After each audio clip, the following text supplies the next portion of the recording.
Apocalypse, I built the infinite train. Hey. Look who's back for more adventures.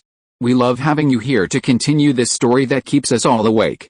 Important note, all of this is pure fiction, so don't try any techniques you hear here in real life. Your neighbor might call the cops. This amazing novel and all its rights belong to the original author. We're just the ones giving it voice and drama. Are you enjoying the show? Prove it by subscribing to our YouTube channel and leaving that like that motivates us so much. And if you want VIP access to exclusive content, our Patreon is waiting with things you won't find anywhere else.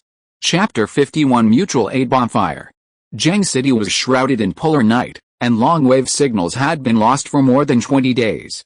To obtain the latest world information and escape the strange encroachments of polar night, he had no choice but to flee eastward. While his mechanical heart had immense potential, its initial functionality far outweighed its combat effectiveness. Take the giant bug, for example. If Lin Xian had been driving a car, it would have perished in some remote mountain corner. Hey, I think you're more capable than I thought, Kiki suddenly said. Lin Xian gave a wry smile. Go in and get some rest. You'll need to keep watch later in the night, okay? Kiki smiled, turned, and took 2 steps.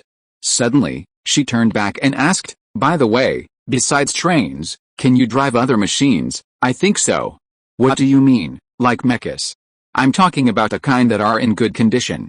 The Guardian 2 and Guardian 3 series light assault models, or the Destroyer heavy military assault models.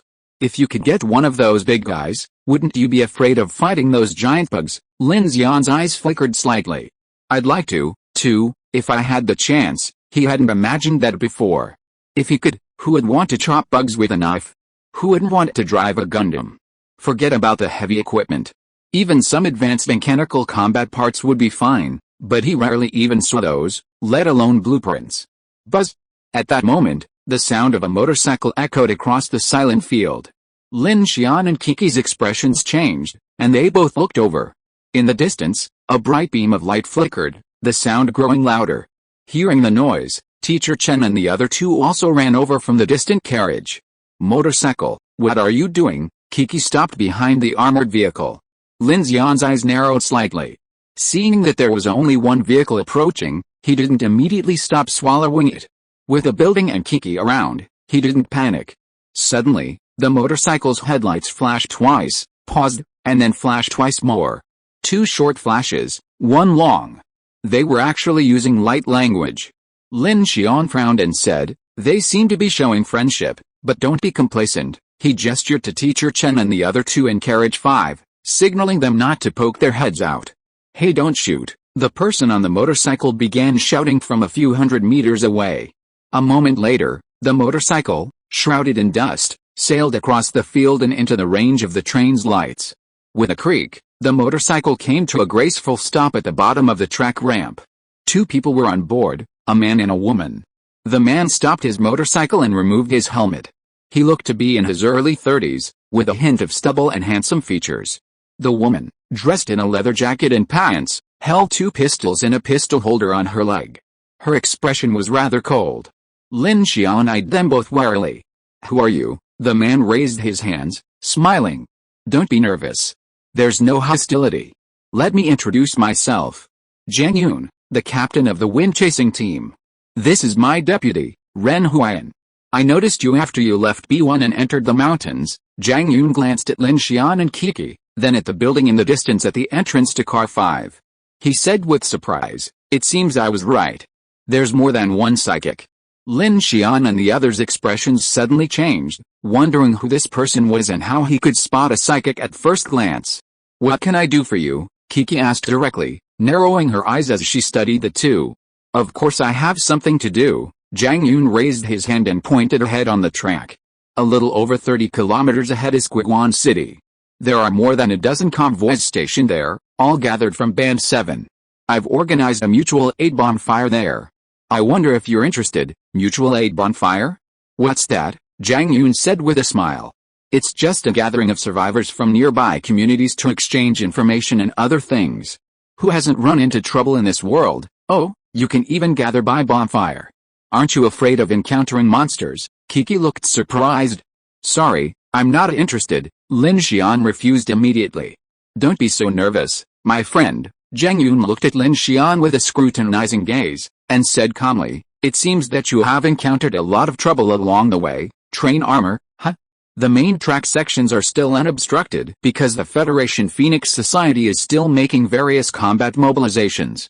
If you have electrical or biosymbiotic abilities, this is a good choice. By the way, at this time, Zhang Yun took out a small object from his jacket pocket and placed it in the palm of his hand.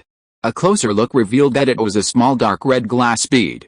This thing is called strange blood essence by the Phoenix Society, and we wanderers generally call it red beans.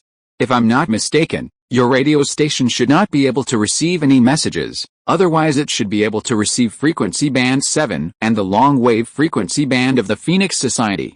Use this, wrap copper wire around it, and connect it to the radio antenna. This thing can resonate with dark and strange energy, and can receive ionized signal waves from it, but be careful too." Zhang Yun weighed the red bead on his finger, and said with a complicated expression, "Using this thing, you can not only receive the movements made by people, so you can receive long-wave frequencies?" Kiki was surprised. Where did this red bead come from? At this time, the cold-faced woman on the motorcycle finally spoke. "Any strange body in the dark night, if you kill it, you will get it." "That's right," Zhang Yun nodded, his eyes slightly stern. "It seems that you really don't know that the Phoenix Society has a lot of important information on the LW01 long-wave frequency band, and we wanderers are now mainly focusing on the AM07 and 09 frequency bands. The information in them is relatively friendly, but you must also be careful to discern. In this doomsday, there are many people with bad intentions." He put on his helmet again and looked at Lin Xian. "Don't be nervous, my friend. It's just an invitation. It's voluntary to come or not. If you need it, you can come and take a look. You can learn some news about the nearby area. Food, water, weapons, supplies, equipment, superpower evolution, dark items you can think of may be traded with someone. In addition, the places where we hold mutual aid bonfires usually conduct soul-clearing value tests. The encounters with strange bodies or strange events will be slightly less likely, but it will also alert the zombies. If you want to come, be careful not to cause trouble." Buzz the man said this without further ado, simply pressing the accelerator and riding off. "Wow, I didn't realize survivors could gather like this. It seems some people have acquired equipment that can detect soul destruction value." Kiki looked at Lin Xian in surprise. "Are you interested?" Of course, Lin Xian's expression calmed down slightly. Zhang Yun was right, he was indeed a little nervous. The entire journey from Jiang City had been filled with trouble, with no peace at all. So he had declined Zhang Yun's invitation without a second thought. But after hearing what he said, he felt it was absolutely necessary to attend this mutual aid bonfire. What a shame. That giant bug and that giant spider didn't even look for that red bead. Kiki's face was filled with frustration. Lin Xian looked at her. "Your data doesn't even have that." Kiki curled her lips. "Didn't I tell you that was an early preliminary report? The situation is changing every day, and there's a lot we know that the authorities don't. For example, the special fog we encountered in North Bay isn't in the official data." "That's true," Lin Xian nodded. "We have to find a way to get that red bead. I'm also concerned about the soul drainage test and ability evolution information he mentioned." Food and water weren't the most important things for Lin Xian right now. Lacking too much information and rushing forward in the dark was the real problem. "Teacher Chen," Lin Xian called to Chen Sixuan. "Let's start the electric locomotive and go to Guiguan Station. Kiki, the building, Sasha, be on guard." "Okay," Chen Sixuan nodded and immediately did as she was told. "Great," Kiki smiled excitedly and hurried to her information center. The brothers and sisters in the building also raised their guns and became alert. Buzz! In the darkness, the infinity suddenly shook and slowly began to move. "I'm going to the new book list, asking for monthly votes and follow-up reading. I beg everyone to read the last chapter to support the book. The people of this city are deeply grateful." Chapter 52 Parking. Lin Xian took a deep breath, continuing to concentrate on devouring the heavy TFV 600 double-barrel tank. The night wind was chilly, and he couldn't help but shiver. "It's really getting colder." Dead hand, devour quickly, devour progress 50%, devour progress 80%, devour successful, mechanical source points plus 60, mechanical devouring skill proficiency plus 30, additional rewards, strength 4, speed 1, defense 1, without the expected flash of golden light, The damaged tank didn't gain any skills. Of the 3 skills Lin Xian had acquired so far, the first 2 were obtained from intact mechanical equipment. If he hadn't gained a new skill from the broken mecha, he would have thought that only intact equipment could gain skills. The current level of the mechanical heart is LV 2, 170/1000. Tip: upgrading the mechanical heart can obtain special skill rewards. When the mechanical heart reaches LV3, LV6, and LV9, the mystic awakening can be obtained. Strength level 2, 23%, burst 200 kilograms, speed level 1, 64%, limit 10 meters per second, defense level 1, 23%, hard bones and tough skin, mechanical awakening, not awakened mechanical devouring. 2, 278 out of 500, improved devouring efficiency mechanical manufacturing. 1, 112/300, improve construction efficiency mechanical passive, scan repaired decomposition, special skills, wind cannon, normal, level 2 6%, ice shield, normal, level 1 22%, flashback, rare, level 1 0%, crash. This huge tank turned into ashes in his hands in an instant, and Lin Xian breathed a sigh of relief. Finally, there was such an opportunity to slowly devour these big guys. He looked at the freight electric locomotive towing the rear. It was a good feeling to have teammates, which allowed him to do big things without worry. He estimated that if this big guy was devoured, it would probably take longer than the generator set. Lin Xian took a deep breath and said, "This thing will take at least 10 hours. Let's go to the mutual aid bonfire first, and then deal with this." The train moved forward slowly. Lin Xian walked all the way from car number 5 to the cockpit. Lin Xian, the person just now, said electrical or some kind of co-state ability. It seems that he is not particularly surprised that we drive a train. Chen Sixuan's character is very perceptive. She observed some details from the other party's attitude. That person must also be a psychic, Lin Xian said seriously. Perhaps we're not the first train he's seen. Did he say that the authorities in the interstellar military are still conducting some large-scale deployments? This means that some major cities may still be operating at a basic level, and resistance and research haven't stagnated. Perhaps it's just that we're too close to Star Abyss 3 to be isolated from information. Chen Sixuan's eyes flickered with hope upon hearing Lin Xian's analysis. I don't know why, but hearing that the refugees are helping each other and that the authorities are still making efforts, I suddenly feel less depressed. Lin Xian sighed. I'm concerned about the main track remaining usable. Main track sections involve large-scale military transport of supplies, so unless they're targeted for destruction, they should be the focus of protection. Lin Xian had also considered the track issue. As long as the break wasn't a particularly serious problem, he could bring in track steel and use his mechanical abilities to forge it, or he could have Kiki use his abilities to lay it. As long as he further developed his mechanical abilities, simple track issues shouldn't be too troublesome. The night deepened, and the surroundings were utterly silent. The Infinity slowly pulled into a small platform where multiple tracks intersected. The 5 people on board were on high alert. As they stopped, a young man's head popped out from behind a nearby platform pillar and waved. "Are you here for the bonfire trade?" the young man asked warily. Lin Xian frowned slightly and opened the cockpit door. "Are you waiting for us?" the young man nodded. "I'm from the wind-chasing team. Brother Yun asked me to guard here. He said if a train arrives, he should ask if you're going to the bonfire. If you are, I can take you there." "We are going." "Wait a minute," Lin Xian nodded in response, closing the cockpit door. "How many of us should go?" Chen Sixuan asked. Lin Xian walked towards the back of the trailer. "Let's load some supplies first. Kiki and Lulu will follow me. Teacher Chen, you and Sasha will guard the trailer.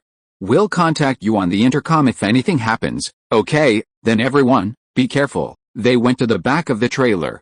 Lin Xian loaded some supplies and weapons into the jeep, unhinged it, and Lulu drove it onto the platform. Lulu and Kiki both had powerful abilities, and he was a little worried about attending this first survivor gathering, so he simply brought them with him to strengthen his presence. Sasha and Chen Sixuan were in charge of guarding the trailer. With the weapons, their safety was now somewhat guaranteed. The young man stared at the heavily armed train in astonishment, his eyes nearly popping out of his head. Then he saw a jeep coming down and quickly pushed a small mountain bike out from behind the platform. "Come with me, and be as quiet as possible. There are quite a few zombies in the city." We're stationed at an abandoned factory on the outskirts, about 10 kilometers away. Lin Xian nodded and said to the young man, "Let's go." The motorcycle lights flashed, leading the way. Dasha drove behind, carrying Lin Xian and Kiki. "I suspect there will be more than 1 or 2 psychics at this gathering. If anything happens, follow my lead." Dasha nodded silently. Kiki smiled and said, "The fact that they're all gathered together suggests they've all used those red beads to modify radios. They're no ordinary people. We need to get some of these little beads too. Maybe they can connect to satellites, not just radios." Lin Xian took a deep breath. "That thing sounds like it resonates with the dark tide. This suggests it's indeed causing significant interference and blocking of our information. But if we extract something like this from that monster, it's bound to be quite valuable." "Yeah," Kiki nodded. "Let's take a look first. At worst, we can just kill that bug again." Lin Xian, the vehicles wound along a narrow path, not entering the city, but speeding through a forest. Soon, the view opened up, and the dark shadow of an abandoned factory came into view in the distance. Around the factory, more than a dozen convoys of various sizes, totaling over 100 vehicles, were stationed. Lights flickered from within the vehicles, and figures shone in the distance, each occupying a specific area. Some even had men on guard duty with guns. In the distance, Guoguan City was shrouded in darkness, lifeless. Lin Xian glanced at the remaining license plates on the survivors' vehicles and realized that most of them didn't come from the same place. Their cars, approaching from afar, immediately attracted the attention of many people, who cast their gazes in groups of 2 or 3. What struck Lin Xian as strange was that the convoy stayed far away, not too close to the abandoned factory. A faint flame was now lingering inside the factory, seemingly the bonfire Zhang Yun had mentioned. "Let's stop here." The young man in front stopped the car and pointed to an open space nearby. "No one's convoy goes there. Usually, the captains and bosses go in to communicate. Don't bring weapons, but you'd better leave someone to guard the car." "Wow, quite disciplined." Kiki looked surprised. "Why does it sound like a gang deal?" The young man smiled awkwardly. "We all come from all over the place and don't know each other well. If we want to sit down in a friendly manner, we definitely can't bring weapons, otherwise we'll be like those doomsday thugs." Lin Xian's eyes were slightly stern. "Dasha, you guard the car. Kiki and I will go." "Okay, Brother Xian." Dasha nodded. Immediately, Lin Xian and Kiki got out of the car and followed the young man inside. "Actually, if they're psychics, it doesn't matter whether they're armed or not," the young man continued. "It's just a friendly gesture." He gestured towards the vehicles in the distance. "Look, many of these cars are either painted red or orange, or displaying corresponding flags. This was originally a method used by HNAs to pass through pirate areas, signifying they were protected or capable of armed counterattack. Now, many fleets see this as a symbol of neutrality, indicating they're not thugs, and avoiding accidental injuries. I'm trying to get on the new book list, begging for monthly votes and follow-up reading. I beg everyone to read the last chapter to support the book. The people of this city are deeply grateful." Chapter 53, Corpse Chaser. Lin Xian could see that most of the cars were indeed smeared with some color, but it was impossible to tell whether it was paint or blood. Human civilization is like this: when order collapses, new orders can spontaneously emerge. In the darkness, these fragile orders, like faint flames, quickly attracted the doomsday wanderers. In an unknown environment, if you want to plunder others, you must also be prepared to be plundered. Like the Oasis convoy, who immediately prepared to hold up roadsides and rob people as soon as they left the city, immediately labeling the entire convoy as thugs. These people were actually destroyers of this order. "With so many of you gathered together, aren't you worried about those monsters?" Lin Xian asked tentatively. "Oh, you mean the soul-draining value detector? That's a cumbersome device, requiring the power of red beans, and it's consumable. The Phoenix Federation recently announced a method for creating a simple harmonic detection device. It mentioned using it for regional detection, increasing the survivors' chances of survival. Some survivors, skilled in mechanical components, have developed some. Our wind-chasing team has one, at considerable expense." As soon as these words left her mouth, Kiki's wide eyes suddenly darted to Lin Xian, who was standing nearby, then nudged him with her elbow. Hey, Lin Xian's heart trembled, and he glanced back at Kiki. He certainly understood Kiki's expression. Mechanical engineering? Wasn't that his forte? And even with hand rubbing, With the materials and blueprints, Lin Xian could even achieve industrial-level precision. So, can this thing be traded? Of course you can, the young man said, his eyes wide. These detectors are in high demand right now. There's no market for them, unless you go to a large city or a survivor gathering point. Where can you find someone like this out in the wilderness who can rub a detector by hand? And not only are supplies scarce right now, it's freezing cold. Energy, heating equipment, water purification equipment, radios, medicine, all of them are hard currency. Drinking rainwater in the dark of night can be fatal, and the temperature keeps dropping. If this keeps going, we'll freeze to death if we're not mauled by zombies, the young man chatted nonstop as he trudged through the snow, soon leading Lin Xian and the others to the factory gate. This is it. Brother Yun is over there. You guys chat? I have to go keep watch, he pointed inside the factory. The former workshop building was in ruins. A pile of firewood had been ignited, forming a large bonfire. The orange-red flames cast a shadow on a dozen trembling figures. The dozen or so people saw Lin Xian and Kiki approaching and turned their heads. They scattered around the bonfire, some standing, some sitting on the ground, some sitting on the rubble, and some holding bottles of wine. They were men and women, young and old. Jiang Yun, who was among them, saw Lin Xian and immediately greeted him with a smile. What are your names, Lin Xian, Kiki, your team? From this, the other party seemed to be asking for the name of his team. Lin Xian thought for a moment. Infinite Fleet, but it's a train. Okay, Jiang Yun said, inviting Lin Xian and Kiki. Feel free to do whatever you want. There aren't many rules.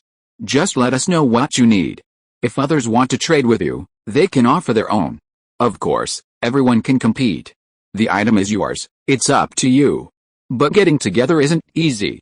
Besides getting to know each other, it's best to share recent situations or intelligence, be more vigilant and gain experience, so that if we meet again in the future, we can chat. For example, if you take the Jiangsu line into Yubai City, some people will go that way, while others will head towards Fengcheng and Xingcheng. Although they're all heading east, their routes are different. Lin Xian nodded. I heard you're driving a train. Jiang Yun had just finished speaking when a short-haired woman in her 30s, not far away, asked Lin Xian. Lin Xian looked at her. Shuken, from the monster truck team, seeing Lin Xian's gaze, the woman took the lead in introducing, I don't mean anything else. Our route goes from Daluo Mountain to the south and back here. Next, we will go to Yubai. I just wanted to say that we saw a federal train transporting heavy equipment in the Daluo Mountain area a few days ago. It is estimated that a strange area or a large strange body has appeared. You may pass through that section when you take the Jiangsu line, so I want to remind you. Lin Xian's face changed slightly when he heard it. I see, thank you. Shuken's words made him lower his defenses against this campfire meeting a lot, and at the same time, he also had a better impression of this woman. Okay, let's continue. Jiang Yun looked at Lin Xian seriously and said, we've already discussed some things. Now that we have a new friend here, I'll repeat the important news. This information may be helpful to everyone's life and death, and it is also one of the reasons why we risked our lives to gather together. In addition to the information from the monster truck team, there are two more important things. One is that a strange radio frequency 1542 has appeared in the area from Pinga Lake to Kongshan, Biwen, and Daluo Mountain. 3 teams here have received it at night, and people have gone missing. We all suspect this may be related to the strange area just mentioned by the monster truck team. People are missing? Is this the radio station you mentioned, the one you modified with the red beads? Kiki asked curiously at this time. Jiang Yu nodded. Yes, I suggest you quickly equip one as well. Otherwise, it will be very troublesome if you don't receive warnings from many surrounding teams or officials. If you want this red bean, many teams here have it. You can see what you can exchange it for later. Then, the second information. Jiang Yun took a deep breath and looked at Lin Xian. In the polar night area of Star Abyss number 3, there are corpse chasers. As soon as these words were spoken, the air seemed to suddenly drop by 1 degree. Although the captains of the other 12 teams had already learned of this, their faces still changed slightly when Jiang Yun said it. Corpse chaser, Lin Xian frowned. Hearing this name, for some reason, gave him a chill. Yes, is it a human? Kiki asked, frowning. Jiang Yun shook his head. We don't know, and no one knows what it is. All the information comes from the dark frequency of the radio station, and it's coming from the nearby area. He pointed to a middle-aged man across from him. We, the wind-chasing team, and their Black Sword Rangers have just escaped from the polar night. We've also confirmed that we heard the hellish wails described by the Phoenix Society on that radio station. It's said that this is a sign of the appearance of corpse drivers, wailing. Lin Xian was shocked when he heard this. Speaking of which, when they killed the red centipede, he heard the hellish wails as he approached the black energy. It scared him at the time, but when he heard Zhang Yun's words, he remembered it. This corpse carrier is said to be some unholy entity bred by the star abyss. It hadn't appeared during the first polar night, but since the second, numerous reports have surfaced near the star abyss. A heavily armored Iron Guard brigade, armed with numerous drones, armor, and kinetic weapons, attempted to enter the star abyss for reconnaissance, but was completely annihilated.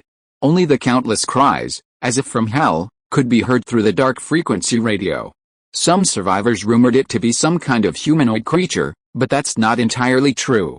However, the rumor has spread, and the Phoenix Society now calls it the corpse carrier. Wow, so terrifying. Even mechas can't help, Kiki exclaimed in shock. Little sister, if they could, would we still need to flee? A bearded old man chuckled bitterly. Forget us now. Even the Federation Phoenix Society doesn't know what's out there in the polar night. Countless sightings and attacks are reported daily on the radio. For example, have you ever seen a jellyfish? What's so strange about jellyfish? Kiki frowned. I'm talking about jellyfish as big as a mountain, the bearded old man said coldly, pointing upwards with a serious expression. And it's in the sky? Yes, it seems that there were survivors who witnessed it in the sky above Pinga Lake. Shukin's face was gloomy. It's terrible. Lin Xian's face changed slightly when he heard this.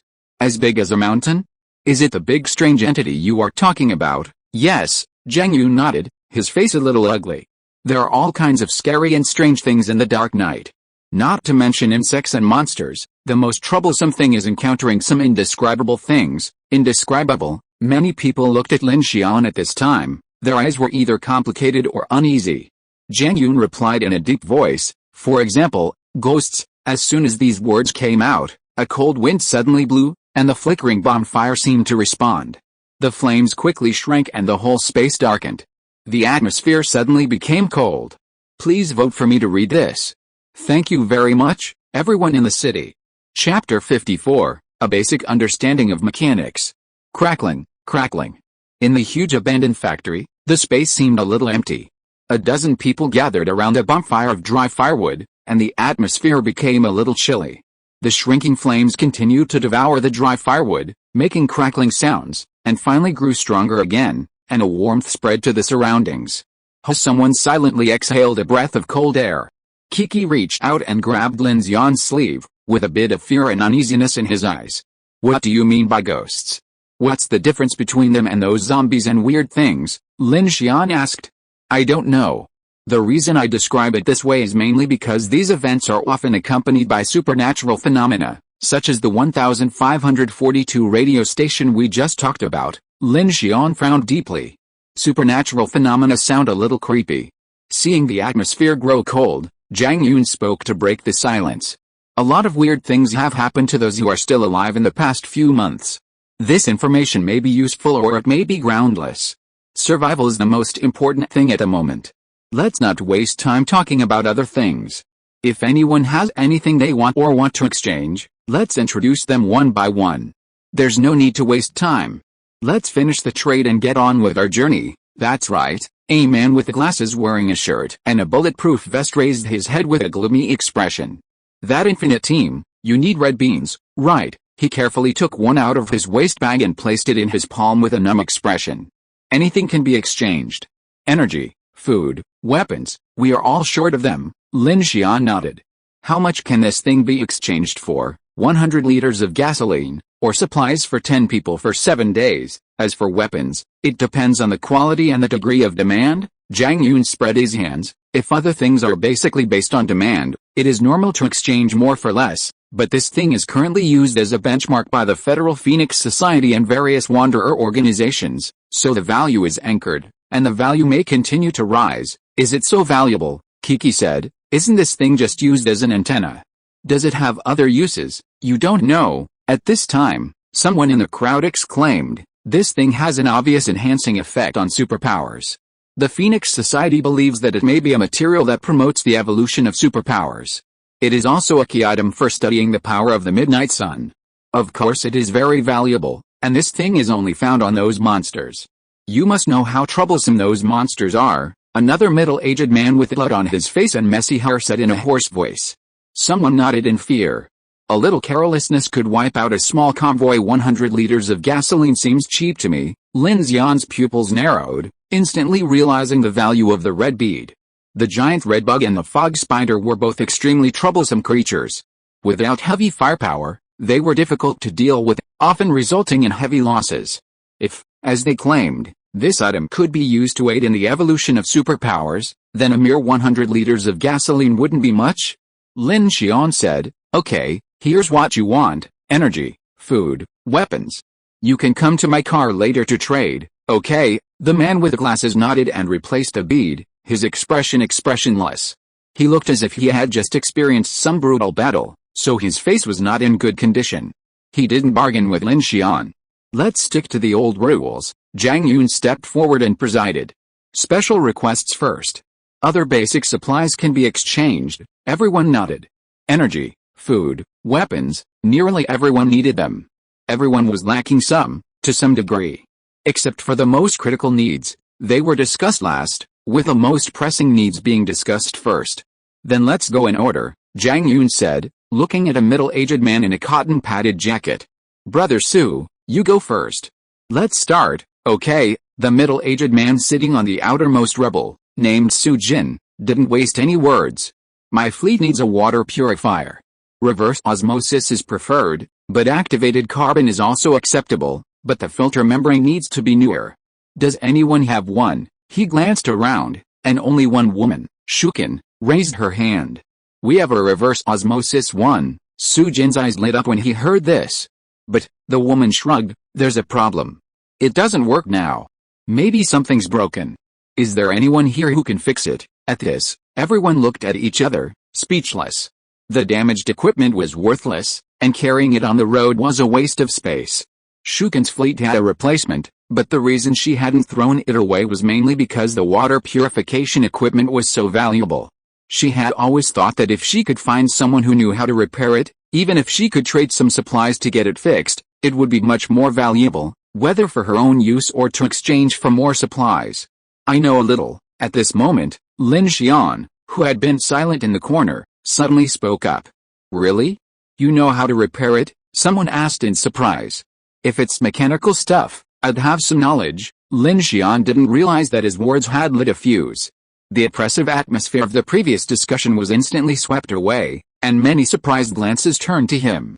"Can you repair cars? We have a heating system problem. Where's the infrared detector? How about a drone?" Lin Xian was surprised by the flurry of responses his response elicited. "My teammate and I have some mechanical knowledge. If it's just a minor problem, we should be able to fix it, but some require tools." He didn't elaborate, nor did he reveal that he was using his special abilities to perform repairs. If Lin Xian's mechanical abilities were limited to a component problem, he could simply scan the entire system and use the appropriate materials from the decomposition space to repair it. However, a missing core component, lacking both the materials and the blueprint, would be impossible to repair out of thin air. "Really?" Zhang Yun, not far away, looked at him with interest. "It seems I invited the right person. In this apocalyptic survival world, technical talent is incredibly rare." At this moment, Kiki, who was standing beside Lin Xian, heard his nonsense and raised her lips slightly, feeling even more difficult to suppress than AK. Lin Xian glanced at the girl and deliberately cleared his throat. "I just know a little bit and can't guarantee that I can fix it." "Let me take a look first," Lin Xian said modestly, not wanting to introduce himself as a tool man. "If I can fix it, I'll make an offer." "That's no problem," Zhang Yu nodded. "In that case, then everyone will communicate with you privately about equipment-related issues later, so we can save more time.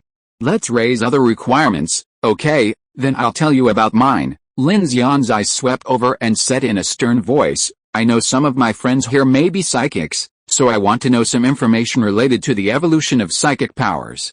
In addition," he looked at Zhang Yun, "I'm very interested in your soul dangling value detector." Zhang Yun frowned. "I'm sorry, I only have one set. Lin Xian shook his head.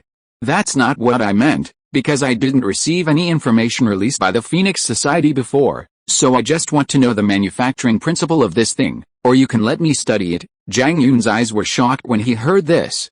Are you saying that you want to make one yourself? Please vote for me and continue reading. Thank you so much, everyone in this city. If you are listening to this novel on a channel other than Fanfic World, it means it was downloaded and re-uploaded without effort. We warmly invite you to visit our channel, Fanfic World.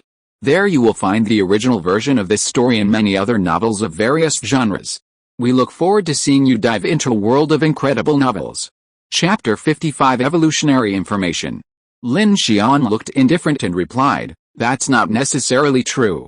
You'll know only after you see it." Zhang Yun looked at him scrutinizingly, then nodded and said, "That's no problem. In fact, there are relatively standard versions of this thing in some rescue points of the Federal Phoenix Society, but because of the polar night, all the rescue points are constantly moving, or those permanent underground cities may also have them, but similarly, once covered by the polar night, it will be difficult for supplies to get in and people to get out. As for the information about the evolution of superpowers you mentioned," Zhang Yun forced a smile and glanced around, "I can only tell you that the evolution methods and paths of all superpowers are different. You must specify what the specific superpower is. If it is one of the types announced by the Phoenix Society, I can tell you directly, but if not, then I'm not sure if anyone here knows. Even if they know, what? This secret can be traded," Kiki responded at this time. Zhang Yun nodded meaningfully. "Yes, but not necessarily. After all, there are so many different kinds of superpowers these days. Even the simplest and most common ones, like limb mimicry and monstrous growth, have paths to evolution that aren't as simple as simply consuming blood. Some people succeed, while others fail. This might be related to their own superpower development progress, their mental strength, or the type of blood food they eat. There's a lot to be said for it. So even if someone generously shares their method of evolution, it's not necessarily correct. After all, it varies from person to person." Also, Zhang Yun added meaningfully, "Even if someone tells you, how do you know if it's true or not?" Zhang Yun's words made Lin Xian's face change slightly. It seemed superpowers were far more complex than he'd imagined. Everyone's evolutionary path was different. Even if someone succeeded by chance with the same superpower, they might not be able to pinpoint the reason for their success. Unless an organization is capable of extensive data collection, testing, and experimentation, relying on hearsay might make it difficult to even determine authenticity, let alone success. Thinking of this, he couldn't help but sigh. His own mechanical heart upgrade was quite clear, the only problem being a slight lack of combat effectiveness. Therefore, he'd set himself the goal of self-armoring, and if given the chance, turning himself into Iron Man was even possible. After all, the Dragon Nation Interstellar Army already possessed technology like full-body armor, but he had no access to it yet, having only heard about it from media reports and Kiki. Not to mention the AI system itself, at this stage, creating a fighter girl would be a stretch. I have a team member who seems to have a physical enhancement ability and is extremely strong. If anyone has information on this, please trade it with me." Lin Xian used the building's ability to test it out. As for its authenticity, he could only rely on his own intuition. If he could help the building or Kiki evolve their abilities, it would definitely greatly increase their small team's survival rate. As for Kiki's telekinetic ability, Lin Xian didn't reveal it directly, lest he draw more surprised glances. Although outwardly friendly, he always had to keep a few things to himself. Body-enhancing abilities, I've seen them, and I've heard of them. The woman named Shukin said. But I don't know if they're true or not, or if they were useful. I heard they might require absorbing extremely high levels of blood and energy, and require a near-death state to evolve. She shrugged. I was just saying that, not trying to trade anything. You'll have to decide for yourself whether it's useful. This matter involved life and death, so she couldn't be sure, and she didn't seem interested in trading it. Lin Xian and Kiki's faces changed when they heard this. Near-death state, that's actually worth considering, a man in his 50s said with a slightly somber expression. Whether it's announced by the Phoenix Society or spread among the nomadic community, almost all abilities require three things: an item, some physical or mental change, and finally, specific conditions. Yes, Zhang Yun said. From what I've heard so far, no ability evolves easily. I see. Lin Xian nodded, casting a grateful look at the crowd. He thought of Tanghai that night. It sounded simple, but if one needed to be mauled to death by a zombie to evolve, and their early abilities weren't particularly impressive, who would intentionally bleed themselves to be eaten by zombies? Okay, let's continue. Seeing Lin Xian lost in thought, Zheng Yun let the others take turns speaking. Meanwhile, Lin Xian and Kiki were quietly discussing in the corner. Red Bean, the soul value detector, should be able to handle it. It seems that superpower evolution is not that simple. I don't think you need to worry about that at all. Kiki's lips curled up. As long as we can maintain external information transmission, these secrets will eventually reveal themselves to the survivors. Didn't I tell you that the Angel Project has been conducting research in this area? Just give me another chance to hack in. Lin Xian looked at the girl's cunning face and smiled. How? Use the radio. Hey, Kiki's eyes lit up. By the way, the Dawn Project was once part of the federal government's assets. It must have equipment to connect to orbiting satellites. There might be a lot of information. And isn't Underground City number 9 right near Daluo Mountain? Do you think we should make a plan? The word plan sounded so strange. But Kiki's words also made Lin Xian's heart flutter. Kiki also had the status of a second-tier investor in the Dawn Project. Moreover, before entering Yubai City, they happened to have to cross the northern foothills of Daluo Mountain from the Kongshan Mountains. Although it was a bit far, it sounded like a good opportunity. An officially built underground city, apart from other things, those high-tech electronic equipment, communication devices and so on, are definitely indispensable. Do you want to go? Kiki looked eager to try. I'm a second-class investor, which is more valuable than a first-class citizen. I have an idea. Lin Xian took a deep breath. But there is a problem. What problem? Have you forgotten what they just said? That there may be some strange area and a big strange body in the area of Daluo Mountain, and behind us is the polar night tide, and there are also some terrifying corpse drivers. Do we have the time to go? As soon as these words came out, the smile on Kiki's face froze, his face changed, and he shrank his neck in fear. But I'm a little curious. Since Apocalypse Day, there's been no official announcement about the Dawn Project. People here don't seem to know there's such a large underground city project nearby. Don't you find it strange? Kiki curled her lips and replied, it's simple. Resources are limited and the construction period is extremely short. From the very beginning, this project has never considered the lives of ordinary people. All those selected for the underground city quota are invited and have to pay a certain price. How could such a project be announced to the public? Hearing this, Lin Xian smiled helplessly. So that's how it is. The so-called Dawn Project is actually an emergency shelter for the powerful. No wonder all construction projects are carried out in secrecy. Before the polar night, when the star abyss was just forming, the news about the Dawn Project basically came from some groundless leaks. It's the end of the world, and we've dug up to Underground City number 9, yet they've managed to keep it secret so well. They're really damn efficient. So the federal government collapsed after the polar night, but since my dad took me with him, it means Underground City number 9 must be operational and ready for occupancy. Lin Xian nodded and said in a deep voice, in that case, then Underground City number 9 can no longer be considered official. It can only be considered a former government project, and it's not open to civilians. Except for you, no one else among us should be able to enter. Who cares? Maybe everyone in there has died a long time ago. Even if there are still people, our goal is not to go in and become underground citizens. Kiki smiled slyly, put her hands on her hips and said, the people here don't treat civilians as human beings, so why should we be polite to them? Lin Xian frowned and looked at her with a half smile. You mean, we're going to a giant underground city to get something for free? It's a waste not to go. Kiki excitedly raised an eyebrow at him, a meaningful smile on her face. There must be all sorts of cutting-edge technology inside, including heavy mechas for defense. Maintaining a massive underground city would require nuclear power plants, and perhaps even some kind of interstellar propulsion system. Don't you want to launch your train into the sky? This is a golden opportunity. Lin Xian was taken aback by her eager expression. He had to admit, the young woman's words truly touched him.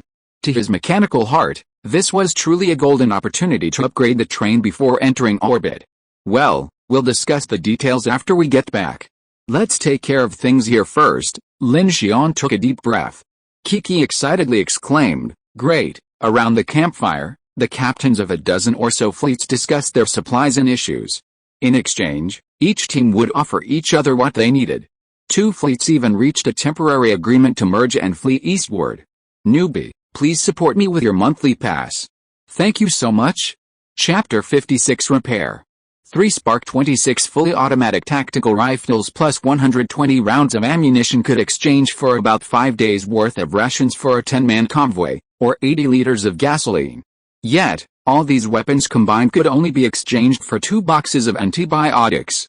Furthermore, water filtration systems, heating equipment, and communications equipment became increasingly valuable as the apocalypse dragged on. Thus, red beans, or what the Phoenix Order called strange blood essence, became a new hard currency. With the encroachment of the midnight and in-depth research, their value was increasingly revealed. They could establish communications amidst the night tides, peer into the dark world, enhance superpowers, and even measure the dangling spirit value to determine the danger level of an area. One could imagine how valuable they were. Lin Xian was extremely eager for the dangling spirit value detector. If such a device could be installed on the train, it could determine the risk level of an area during rest stops. This would greatly improve safety during these rest periods and free up more time for his exploration of the mechanical heart. Before long, most of the teams had negotiated deals with one another. Without further delay, they began exchanging goods. My friend, the middle-aged man named Su Jin approached eagerly, accompanied by the woman named Shuken. If it's convenient, could you please take a look at her water purification device? The woman, Shuken, had short hair and a short, capable figure. She said to Lin Xian, "Yes, I'll also offer a reward if you can fix it. Let's go check it out first." Lin Xian said to Kiki, "Hey girl, tell the building to bring the items we just agreed on and trade them with that guy with glasses for his red beans." Okay, Kiki helped arrange the deal. As they emerged from the abandoned factory, the wind and snow intensified, causing the snow to crunch underfoot. Many of the survivors from the teams outside had already donned thick clothing, but some were still lightly clad and shivered in the snowy night. Lin Xian followed behind, scanning the convoys of survivors. Nearly all were covered in mud, with lingering blood stains tinting a dark red in the night. All vehicles carrying supplies, water, and even children were corralled in the center of the convoy. The guards ranged from glaring eyes to expressionless faces. Shuken's convoy was small, consisting of only 8 vehicles. One of them was a pickup truck with a water tank mounted on the back, and a simple rainwater collector made of sheet metal was built on the roof. You can't drink rainwater directly, nor can you boil it. You have to filter it first, otherwise the water heater will break down quickly and it will consume a lot of electricity. Shuken patted the metal water tank, her face solemn. Drinking too much rainwater will not only cause fever and diarrhea due to the large number of bacteria, but it will also cause terrifying hallucinations and cause great mental distress. Yes, Su Jin sighed. We've been looking for water for 2 days. We used to use a homemade filter and then distill it into purified water, but that's too fuel intensive. Lin Xian was secretly shocked at this. His infinity was full of bottled purified water he had scavenged, and since he hadn't received any Phoenix Society broadcasts, he hadn't considered this issue. Now, thinking about it, he suddenly became alert. The Infinity's greatest advantage over these fleets was its cargo capacity and protective equipment, which allowed it to carry a lot of supplies. But the bottled water would eventually run out. The train only had boiling water and a steam generator, no water purification equipment at all. With the ice shield, he'd assumed he'd never run out of water, but he hadn't considered the issue of water hygiene. Fortunately, he'd only licked it. Since there were plenty of bottled water, there wasn't a shortage on the train that required him to make drinking water from ice. Who knew if the water in the ice shield was created from thin air or condensed from surrounding moisture? If he fell ill, it could be very troublesome. His late-night search for supplies at the outpost was too hasty. Besides weapons, food, and water, he'd only found some hemostatic gauze and medical supplies like iodine. Even now, disinfectants like iodine were in short supply. Furthermore, the need for heating was enormous, requiring a significant amount of electricity. His mechanicus was already feeling the strain, having to run daily raids. Damn it, he'd devour the several trailers behind him, along with the unused locomotive, leaving only Jinyu's armored vehicle and his own motorcycle as backups. He'd lighten his load as much as possible and improve his mechanicus level as quickly as possible. Let me take a look first. Lin Xian pulled out his flashlight and climbed directly onto the pickup truck, then pretended to inspect the water purification equipment. In reality, his mechanical scanner, quietly activated, rapidly scanning the water purification equipment's blueprints and checking for any problems. Scan successful. Blue Sky KK93 reverse osmosis water purifier blueprint obtained. Soon, a holographic blueprint for a small water purifier appeared on the screen before Lin Xian's eyes. So simple, but it requires PVC filter membrane material. Lin Xian frowned slightly. Previously, he had only devoured objects primarily made of metal. Ever since activating his decomposition ability, he hadn't devoured civilian machinery or appliances in a long time. Looks like I need to find a place to loot. While the mechanical source points might not yield much, we can get some necessary materials. How is it, Captain Lin? Can you fix it? Su Jin seemed even more anxious than Shukin. He looked as if he hadn't had water in a day or two. So, he had just traded some weapons and daily necessities for a large amount of purified water, solving the immediate problem. It might be a circuit issue. Can you find me some screwdrivers and pliers? He spoke with such confidence that Su Jin and Shukin's eyes lit up. For Shukin, if she could fix it, she could exchange it for a lot of useful supplies. For Su Jin, it truly solved a pressing problem. Okay, right away. Shukin quickly had the team members fetch a toolbox and handed it to Lin Xian.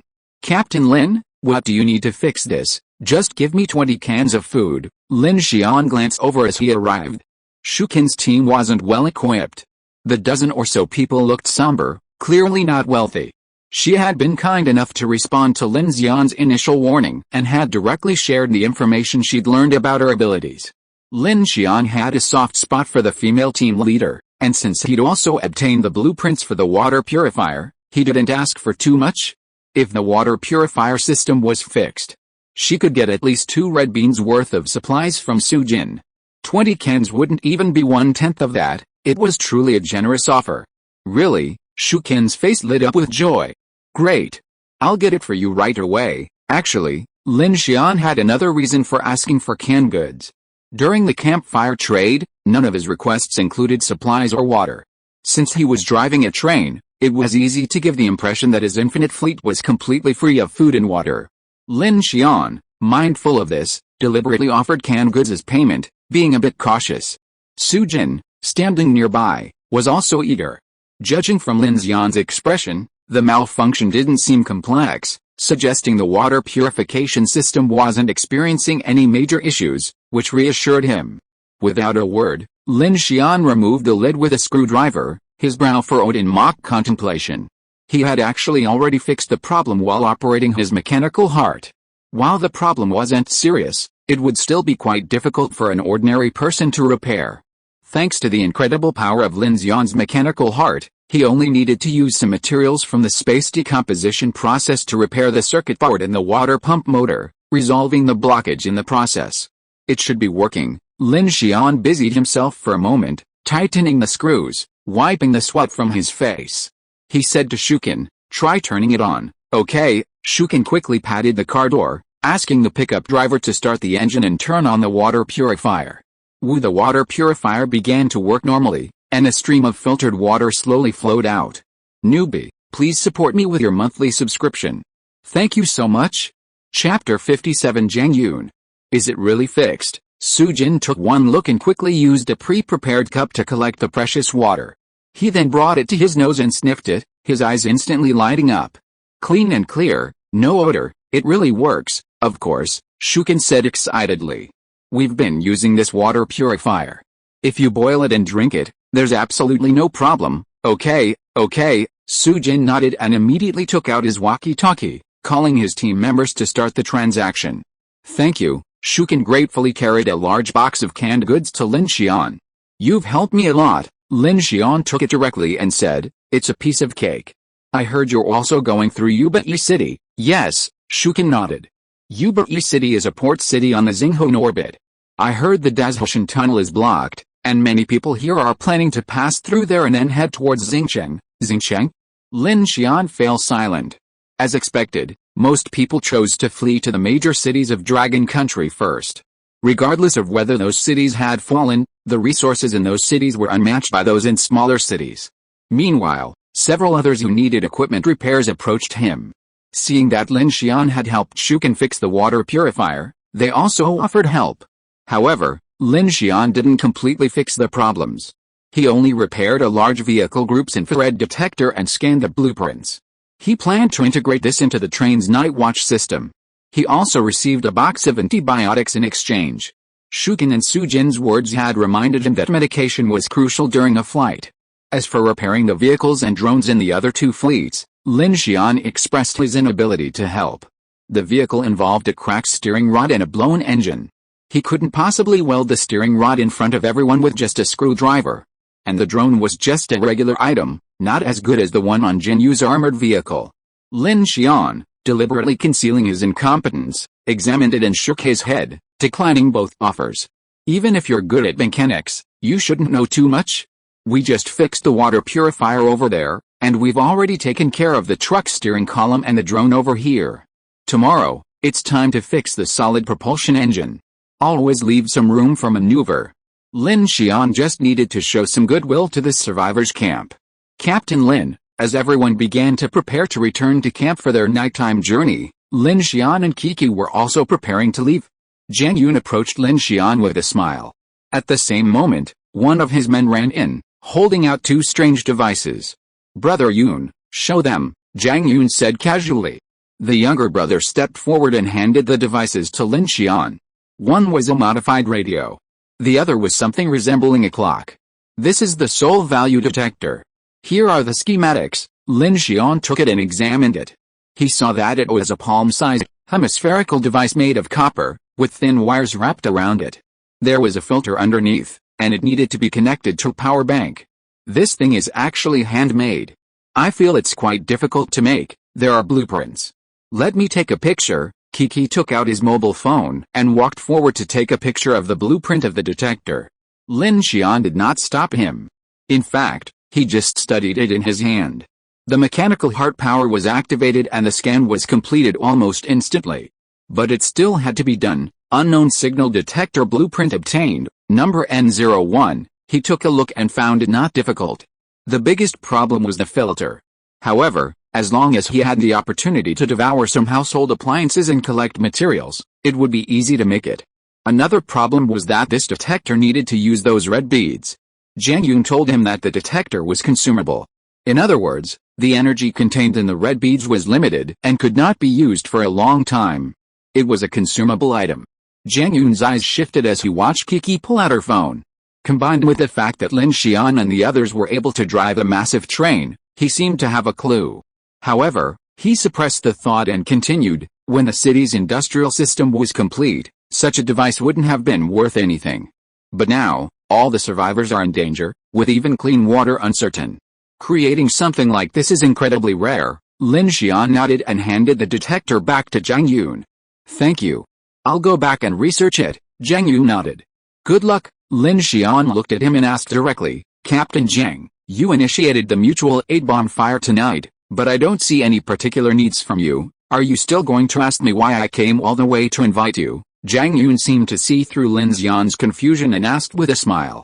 Lin Xian was stunned, but remained silent. At this moment, another gust of cold wind blew. Jiang Yun stood in front of Lin Xian, and suddenly stretched out his hand. The cold wind gathered like a rushing air current, and instantly turned into a huge airflow in his hand. Then he clapped his hands, and the powerful airflow disappeared directly. "Wow," Kiki exclaimed, "you can catch the wind. This ability has an advantage. It allows you to run fast and go to many places." Jiang Yun looked at Kiki, then at Lin Xian with a slightly solemn look in his eyes, as if he had no intention of hiding it. He said frankly, "I can understand your feelings. It's a good thing to be on guard and cautious about everything when leading a car full of people in a life and death crisis. It's not easy to survive in the apocalypse." "You asked me what the purpose of starting a mutual aid bonfire is. It's actually very simple, from a rational point of view. First of all, I like trains very much. If my ability wasn't wind running, I would really like to build a mobile fortress like you. So no matter what kind of abilities you have, I admire your courage and strength for having this means to break out of the darkness. From an emotional point of view, in this doomsday where life and death are uncertain, everyone is in danger. It's always better to have one more friend than one more enemy," Jiang Yun said frankly. Lin Xian was surprised. "Just to get to know more survivors, that's right. Every day we live between life and death. Useful information and assistance can often save you, Zhang Yun said bluntly. Perhaps that's what separates us humans from those ghosts. Zhang Yun turned around, pulled the younger brother next to him, and rubbed his head. Those of you who followed me all the way weren't always so lucky to survive. We received a lot of help along the way, that's right. We all help each other and overcome difficulties together, the younger brother, who looked no more than 17 or 18, said with a positive look in his eyes. Lin Xian's brows lifted at this, touched by Zhang Yun's words. Thank you. If I come across a bonfire you started again in the future, I'll definitely join. Zhang Yun smiled and held up his hands. Look, haven't I achieved my goal? He paused, glanced around, turned around, and raised his hand to leave. Good luck. Having obtained the blueprints for the soul draining value detector, a strange blood essence, and a lot of useful information, this trip was a very fruitful one for Lin Xian and his group. Just as he was about to leave, Zhang Yun's younger brother on a mountain bike suddenly pulled up to his window.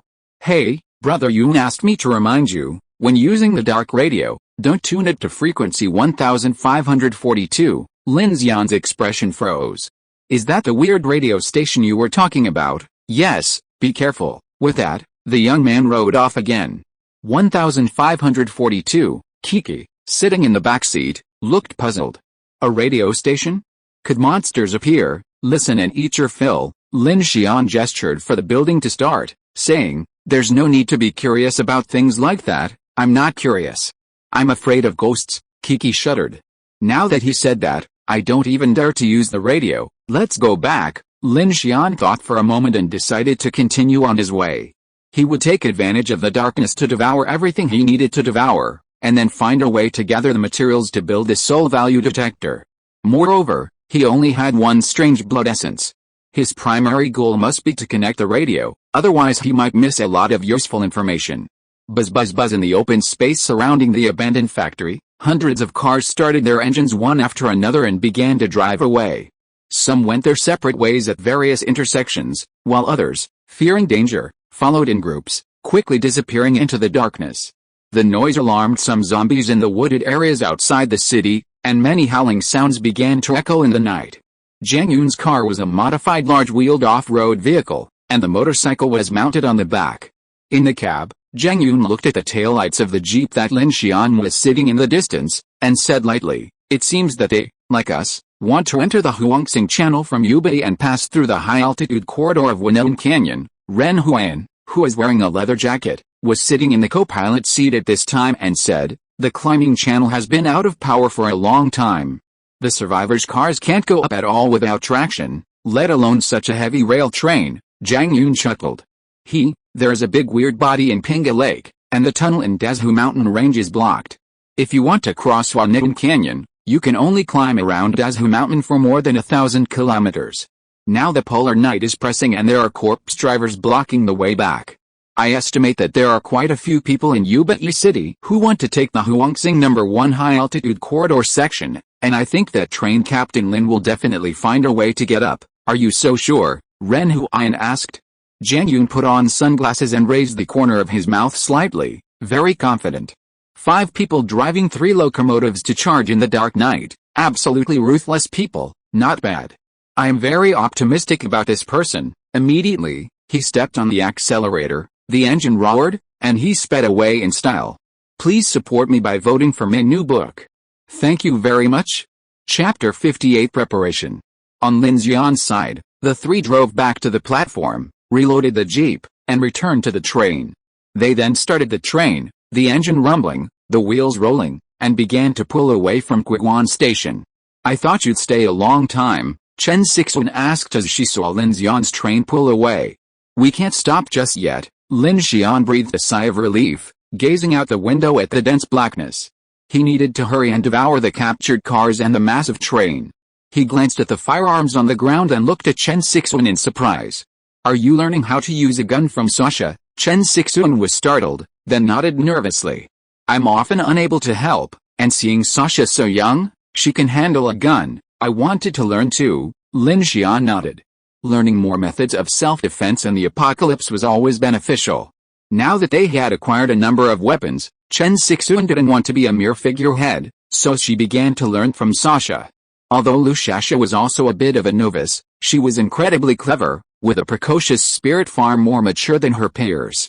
She initially learned from Lu but gradually became more proficient on her own. She disliked pistols and rifles, preferring instead to wield a grenade launcher. However, her VOG-25, a 40mm howitzer, was only a few in stock. Although Lin Xian had scanned the blueprints, he lacked many materials for ammunition, especially high-energy explosives like nitrogen and iron salts. He couldn't replenish her ammunition for a while. "Bad guy, get that radio out of the way," Kiki said eagerly. Lin Xian nodded, pulled out his own radio, opened his mechanical manufacturing panel, and, following Jiang Yun's instructions, constructed a simple frame. In no time, Lin Xian had drawn the blueprints and covered them with a layer of hard plastic.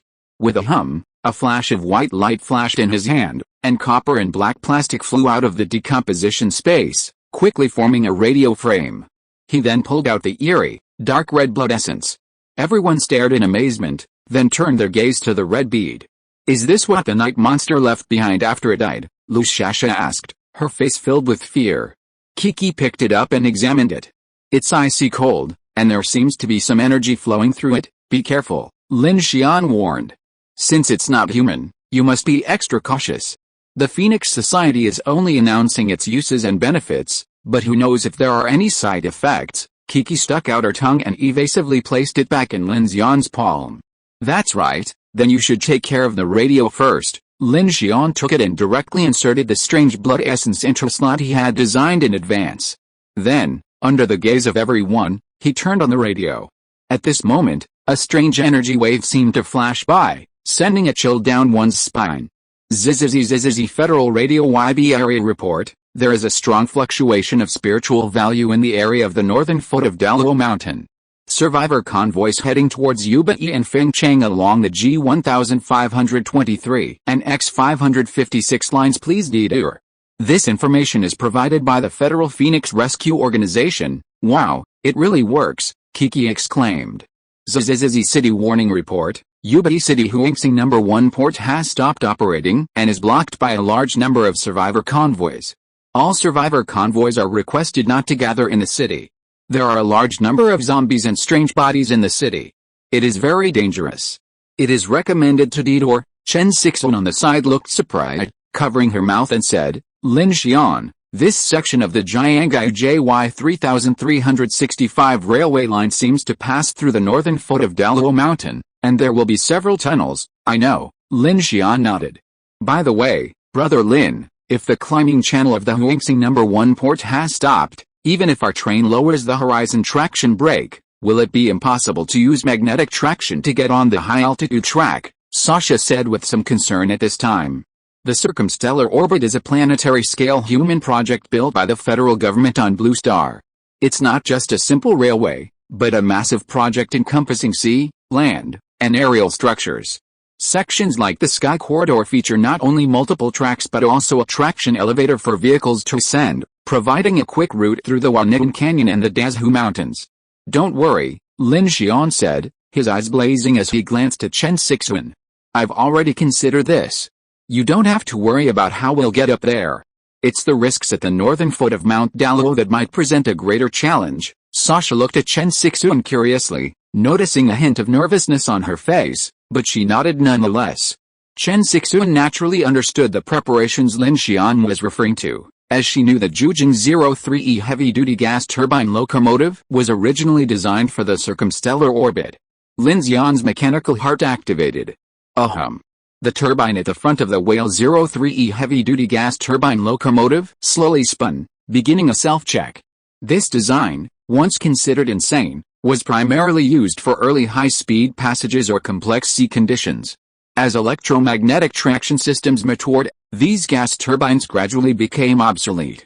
Hearing this beast-like roar from beneath their feet, Shasha and Dalu exchanged glances, seemingly surprised by Lin Xian's plan. "Bad guy, listen to this." At this moment, Kiki eagerly silenced the crowd. She tuned to the AM07 frequency band, which Jiang Yun had mentioned was primarily used by the Wanderer Alliance. A man's urgent voice boomed from the radio. "This is the Iron Fortress convoy. Remind those in Guan, Yuchi, Pinga Lake, and Kongshan East that we have found traces of the Black Crow 4 in Hanxi village. All the survivors here have been slaughtered by them. Nearby convoys must be careful. We have reconfirmed that they are 4 modified mountain off-road vehicles with green and black graffiti and thorns on the wheels. These people are all thugs, and 3 of them are psychics. Please be careful, please be careful. Oh my god, 4 people, 4 vehicles, and 3 psychics. Shasha made a surprised expression. What a bad guy. Lin Xian's eyes darkened when he heard this. He looked at Kiki. We are going to the underground city number 9 you mentioned. It looks like we are in big trouble. Then you are exactly wrong. Kiki seemed to have guessed Lin Xian's reaction. She was busy scrolling through a map on her phone and showed it to Lin Xian. Look, this is a branch line that was diverted from Yuchi. It goes from Pinga Lake around the southern line of Daluo Mountain, but it is cut off here on the map. There is no clear marking behind it. There is a large freight terminal between Yuchi Station and Yubei, and there is also a branch line here that runs from east to south. Guess why? Lin Xian frowned and looked at teacher Chen beside him with a pleading look. This situation is very common, Chen Sixuan said. If it's not marked, it might be a military stronghold like Biwen, or the internal railway line of some enterprises or mines. However, Daluo Mountain doesn't seem to have many minerals, so could it be? No need to guess, Kiki said directly. Underground city number 9 must be near Daluo Mountain. Maybe the former federal government hollowed out the entire underground of Daluo Mountain. Such a huge project must require railroads as a means of transportation, so if it is a new line, it is understandable that it is not marked or deliberately hidden by the federal government. What's more, she looked at Lin Xian and said, if you take this southern line of Daluo Mountain, wouldn't it be possible to bypass the area reported by the federal radio station? As for whether it is underground city number 9, with such a large amount of work, you can find out immediately after a little exploration. Huh? Lin Xian's eyes lit up, instantly understanding Kiki's intention. Even if that route proved a dead end, he could still completely retreat. This section was only 100 or 200 kilometers at most. If, as Kiki had said, he was lucky, he could explore underground city 9 while avoiding the mysterious area reported by the federal radio station. This was a great plan. Lin Xian knew that once he entered orbit around the star, he would encounter many different orbital zones, high-altitude corridors, deserts, primeval jungles, uninhabited areas, deep oceans, and interstellar abysses. Simple rail steel wouldn't solve all the problems, so he had to consider upgrading the entire train's powertrain and drive system. To achieve this, the mechanical heart was the foundation, but mechanical scanning and manufacturing was the key. Without access to cutting-edge technological systems and the ability to scan them into blueprints, he would be stuck with just handcrafting firearms and small appliances, which would be useless. Just as Kiki had described, those power systems, high-energy weapons, self-armor, and propulsion systems, although Lin Xian had never seen them before, the mere mention of them made him want to scan a set of blueprints. Therefore, he was determined to find a way to explore the federal government's underground city number 9. I agree, Chen Sixuan said at this point. But the track conditions on the unknown section might be complicated, so I suggest we travel that section during the day. Lin Xian nodded, then slowly stopped the entire train, parking the Infinity in an open field. It's settled. We'll rest tonight, as planned. Teacher Chen, you'll stay for the first half of the night. If they were to change routes from Yuchi, and the route was unknown, it would be best to observe the road conditions during the day. Lin Xian planned to devour the last freight locomotive first, which might take a long time and energy. The Huangsing 7F electric locomotive didn't have much reserve power. Rather than continue in the dark, it would be better to devour the remaining cumbersome locomotives first, conserve their energy, and then take the unknown southern route of Daluo Mountain after daybreak. After everything was arranged, the group began to work together. Those who needed to rest rested, while Chen Sixuan and Shasha arranged the canned supplies they had exchanged for and immediately began to turn off the lights in the carriages. Lin Xian directly opened the tailgate of carriage number 5 and went to the last freight electric locomotive, ready to start devouring this 100-ton behemoth. New book, please give me a monthly ticket to follow me. Thank you very much. Chapter 59 Midnight. Kiki had just sketched out a rough outline of a water-oxygen circulation system, following Lin Xian's plan. Considering rainwater and health concerns, Lin Xian planned to vacate Car 3, connect it to the locomotive's water tank, install a purification system, and install some protected grow cabinets. Clean water, clean air, and growing green plants and vegetables, all of these things were already planned by Lin Xian. When Su Jin told him about the problem with rainwater in the dark, Lin Xian felt even more eager to build such a car. With the arrival of snow and ice, black rain bacteria would threaten the global flora and fauna with extinction. In Car 2, the computer in the information center still flickered faintly. After connecting the driving radar, electro-optical sighting system, and radar system, it was now able to activate an alert for a portion of the area ahead of the train. The night was dark and cold, and the wind was biting. Because the train's heating system hadn't been fully repaired, a chill permeated the car.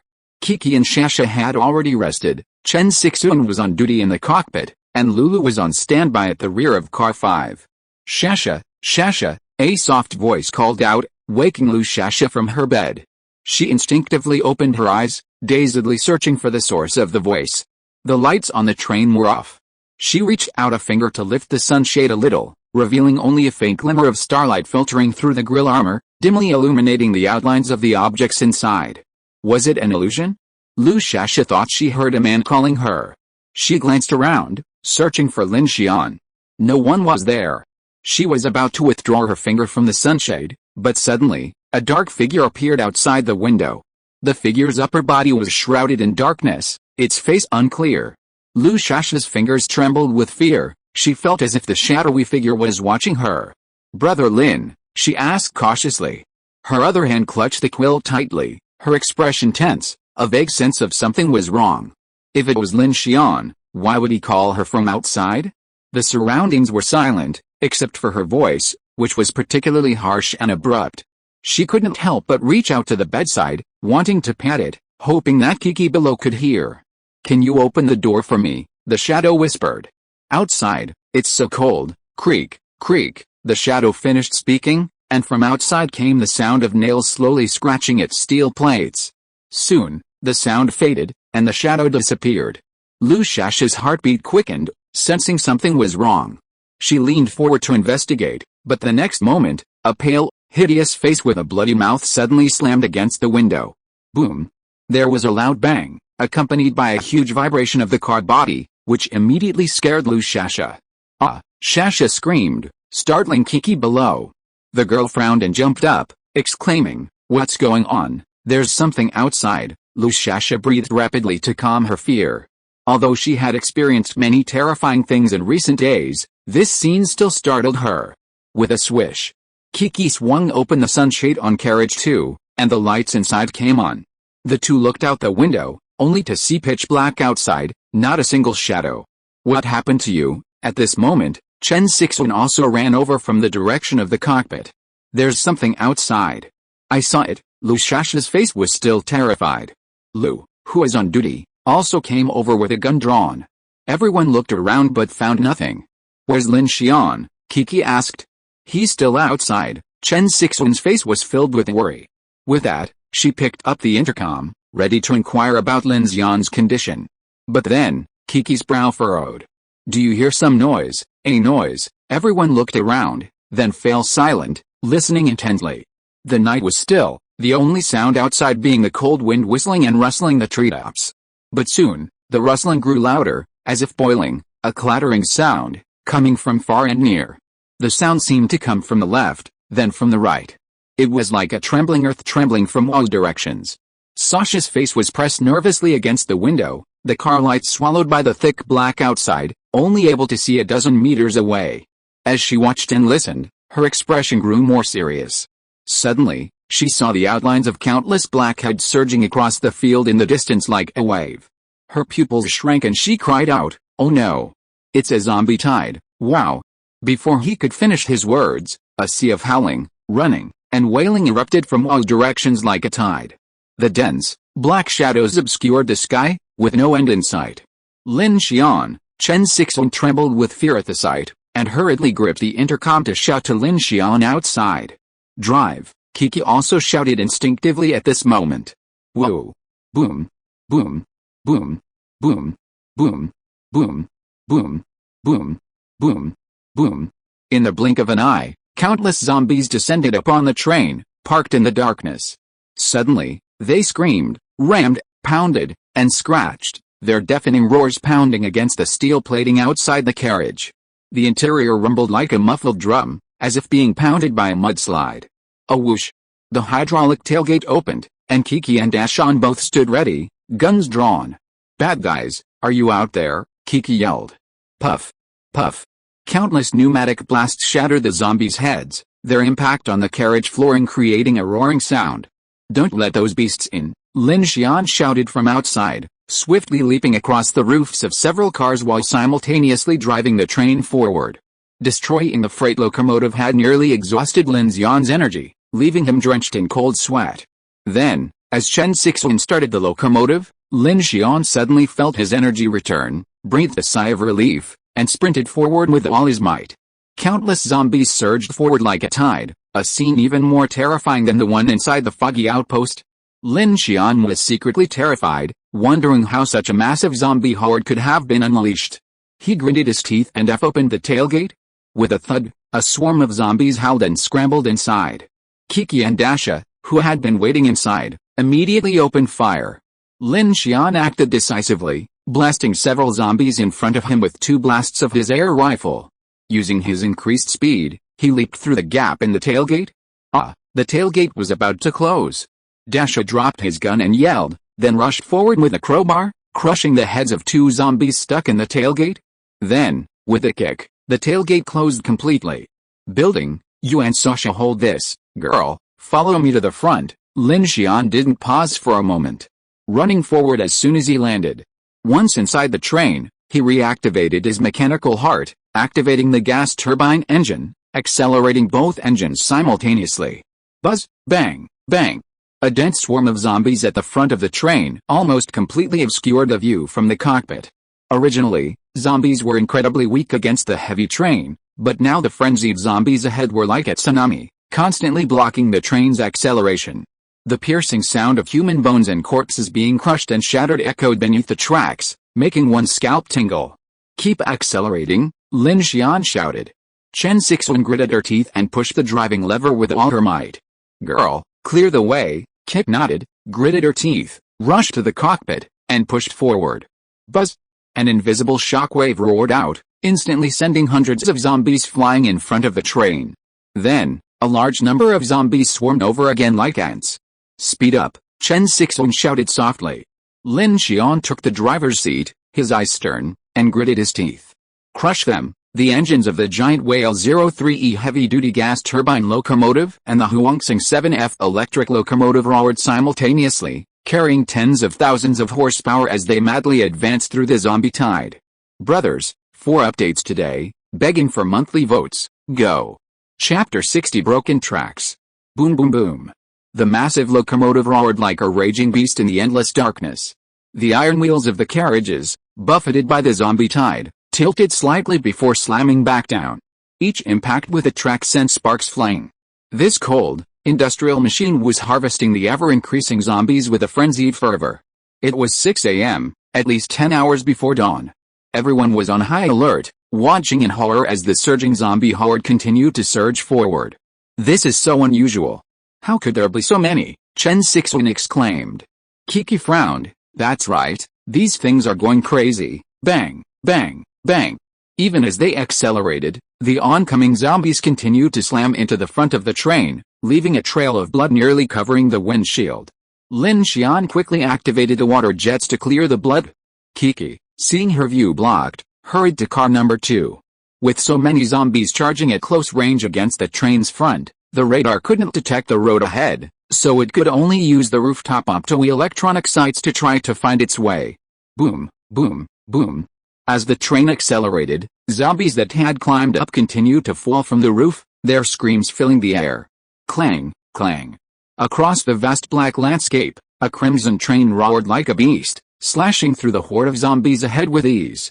Behind it, across the plains, a roaring, surging zombie horde surged like a tidal wave. The scene was awe-inspiring. Bang! At that moment, the sound of another zombie crashing into the front of the train echoed. Lin Xian's face paled as he saw emaciated, gray and white monster crouching before him. It had a humanoid face, sunken eyes, and a blood-red mouth with a strange grin, staring directly at Lin Xian. The monster frightened Chen Sixuan, causing her to scream. Lin Xian immediately rose to protect Chen Sixuan. His gaze froze, and the monster's eerie face suddenly struck him as familiar. Tang Hai. His face paled as he realized what was happening. The monstrous Tang Hai stared at Lin Xian with his sunken eyes. He grinned eerily, his mouth wide open as a raspy voice uttered, "Run, run." Hey, the rotting trachea rang out like a broken sandbasket. "What the hell is this?" Chen Sixuan asked nervously. "It's definitely not human." Lin Xian's expression was solemn. He wasn't sure what Tang Hai had transformed into, but he was certain his sudden appearance was no accident. "Oh no. There's a broken bridge ahead." Suddenly, Kiki's voice rang out from behind him, and the newly activated electro-optical sighting system suddenly sounded an alarm.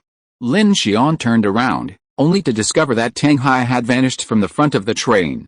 The headlights illuminated a railway bridge crossing the valley ahead. A massive hole, at least 7 or 8 meters across, had appeared in the middle of the bridge, and the rails were completely broken. Fuck, Lin Xian's heart leaped. That old beast, he suddenly realized this must have been Tang Hai's cunning scheme. This thing had been following them all the way. Who knew what it had evolved to possess, capable of destroying roads and bridges and unleashing a wave of zombies? "Stop!" Chen Sixuan shouted in panic. In a split second, Lin Xian's instinctive reaction was to brake, but the Infinity had just accelerated and sprinted past the zombie horde. Lin Xian's mechanical mind activated, realizing that at this speed, it was unlikely to stop. Tang Hai's appearance had already delayed his optimal stop time. Even if he did, he would be immediately caught up in the endless zombie horde. Lin Xian's heart was pounding. At that moment, a graceful figure suddenly rushed forward, her eyes glowing with a luminescent glow, a state of supernatural power. "Don't stop, let's charge." Lin Xian's face was horrified at the scene, and he immediately cursed. "Are you crazy?" Kiki looked at Lin Xian, her face trembling, her eyes unusually serious. "Hey, didn't you say this car could soar into the sky? If we work together, we can definitely make it." As soon as these words were spoken, crazy thoughts exploded in Lin Xian's mind like gunpowder. Knowing there was no way to retreat, he gritted his teeth and shouted, "Teacher Chen, hold on." Immediately, he put both hands on the control panel, his hair standing on end, and his mechanical heart whirred into high gear. Buzz! Facing a broken bridge several meters across, this industrial behemoth, hauling hundreds of tons, roared and accelerated again. Kiki's face was pale, her eyes flashing with white light, and bloodshot eyes grew thicker. She gritted her teeth, her gaze fixed on the dark mountain stream that was about to swallow them all. Boom boom boom boom boom 20 meters. Boom boom boom 10 meters. Boom boom boom 5 meters. In an instant, bloodshot eyes flashed, and she let out a soft shout before raising her hands. Clang, clang. The wheels of the first section, the 200-ton Zhujing 03E heavy-duty gas turbine locomotive, slowly left the tracks, followed by the second section, the nearly 340-ton Huangsing 7F electric locomotive. The entire locomotive seemed to be lifted by an invisible force, drawing a breathtaking arc through the air. In an instant, the air seemed to freeze. Chen Sixuan's eyes were filled with fear, Lin Xian's face was stern, and Kiki's eyes were bloodshot. Boom, boom, boom. The entire space was silent, and everyone seemed to hear only the sound of their own heartbeats. Bang! As if in an instant, yet seemingly a lifetime away, a massive crash shook the entire train. Scream! The sound of wheels grinding against rails and ripping them echoed thousands of meters away. Lu Shasha and Li Yi in Car 5 felt like an earthquake, a surge of immense force. Bang! Crash! As the front two cars landed safely, the immense momentum carried the lightweight cars behind them through the several-meter-wide hole. Car 3 derailed and tilted, sending Rebel and Sleepers flying, only to be quickly pulled back. The steel joints hummed harshly. The massive centrifugal force shattered the anklets on a flatbed car, sending a jeep careening through the air and crashing into the valley below. Clank, clank, clank, clank. Soon, the train safely returned to normal, hurtling forward again at high speed. Everyone broke into a sweat. Lin Xian, Chen Sixuan cried out in shock. Lin Xian looked back and saw Kiki, blood oozing from her eyes and nostrils. Her breathing was stagnant, and she collapsed like a feather. Lin Xian hurried to support her, noticing that Kiki's breathing was intermittent. His expression suddenly grew serious. "Quick, the first aid kit, Lin Xian, look at her eyes." Chen Sixuan exclaimed. Lin Xian opened Kiki's eyes and was shocked to find that they were gradually being engulfed by a black ink, and her pupils were gradually dilating. But when he looked into Kiki's eyes, he suddenly felt a sense of illusion, as if some powerful force was madly devouring his strength. In an instant, a shriek as if from hell rang out in his head, his ears tinnitus and vision dizzying. Lin Xian stumbled a few steps before collapsing with a bang. Brothers, 4 updates today, begging for monthly votes, go for it. Chapter 61 Great Enemy. Buzz. Suddenly, Lin Xian's vision was dizzy. Clang, clang. When he opened his eyes again, the first thing he heard was Teacher Chen's anxious cry, Lin Xian. Lin Xian. His vision began to clear, and he was instantly jolted awake by the sound of a train hurtling along the tracks.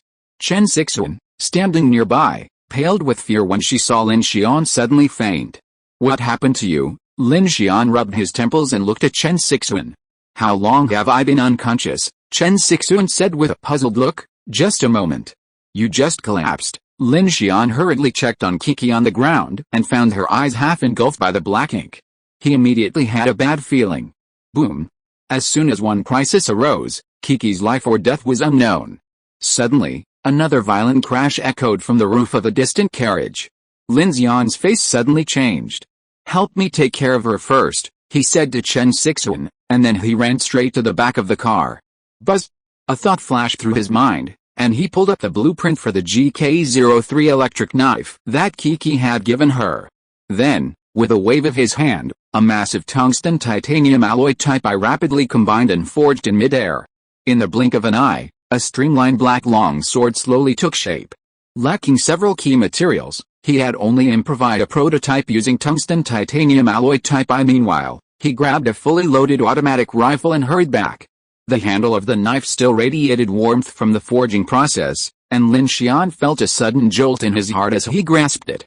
Kiki's life or death was unknown, and Tang Hai and the horde of corpses were still lingering. He had no choice but to deal with the immediate predicament.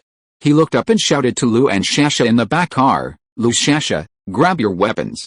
That old man's haunting us. Let's kill him, Brother Lin, be careful. Suddenly, Lu Shasha, from car number 5, shouted to Lin Xian in terror, pointing out a window. Bang!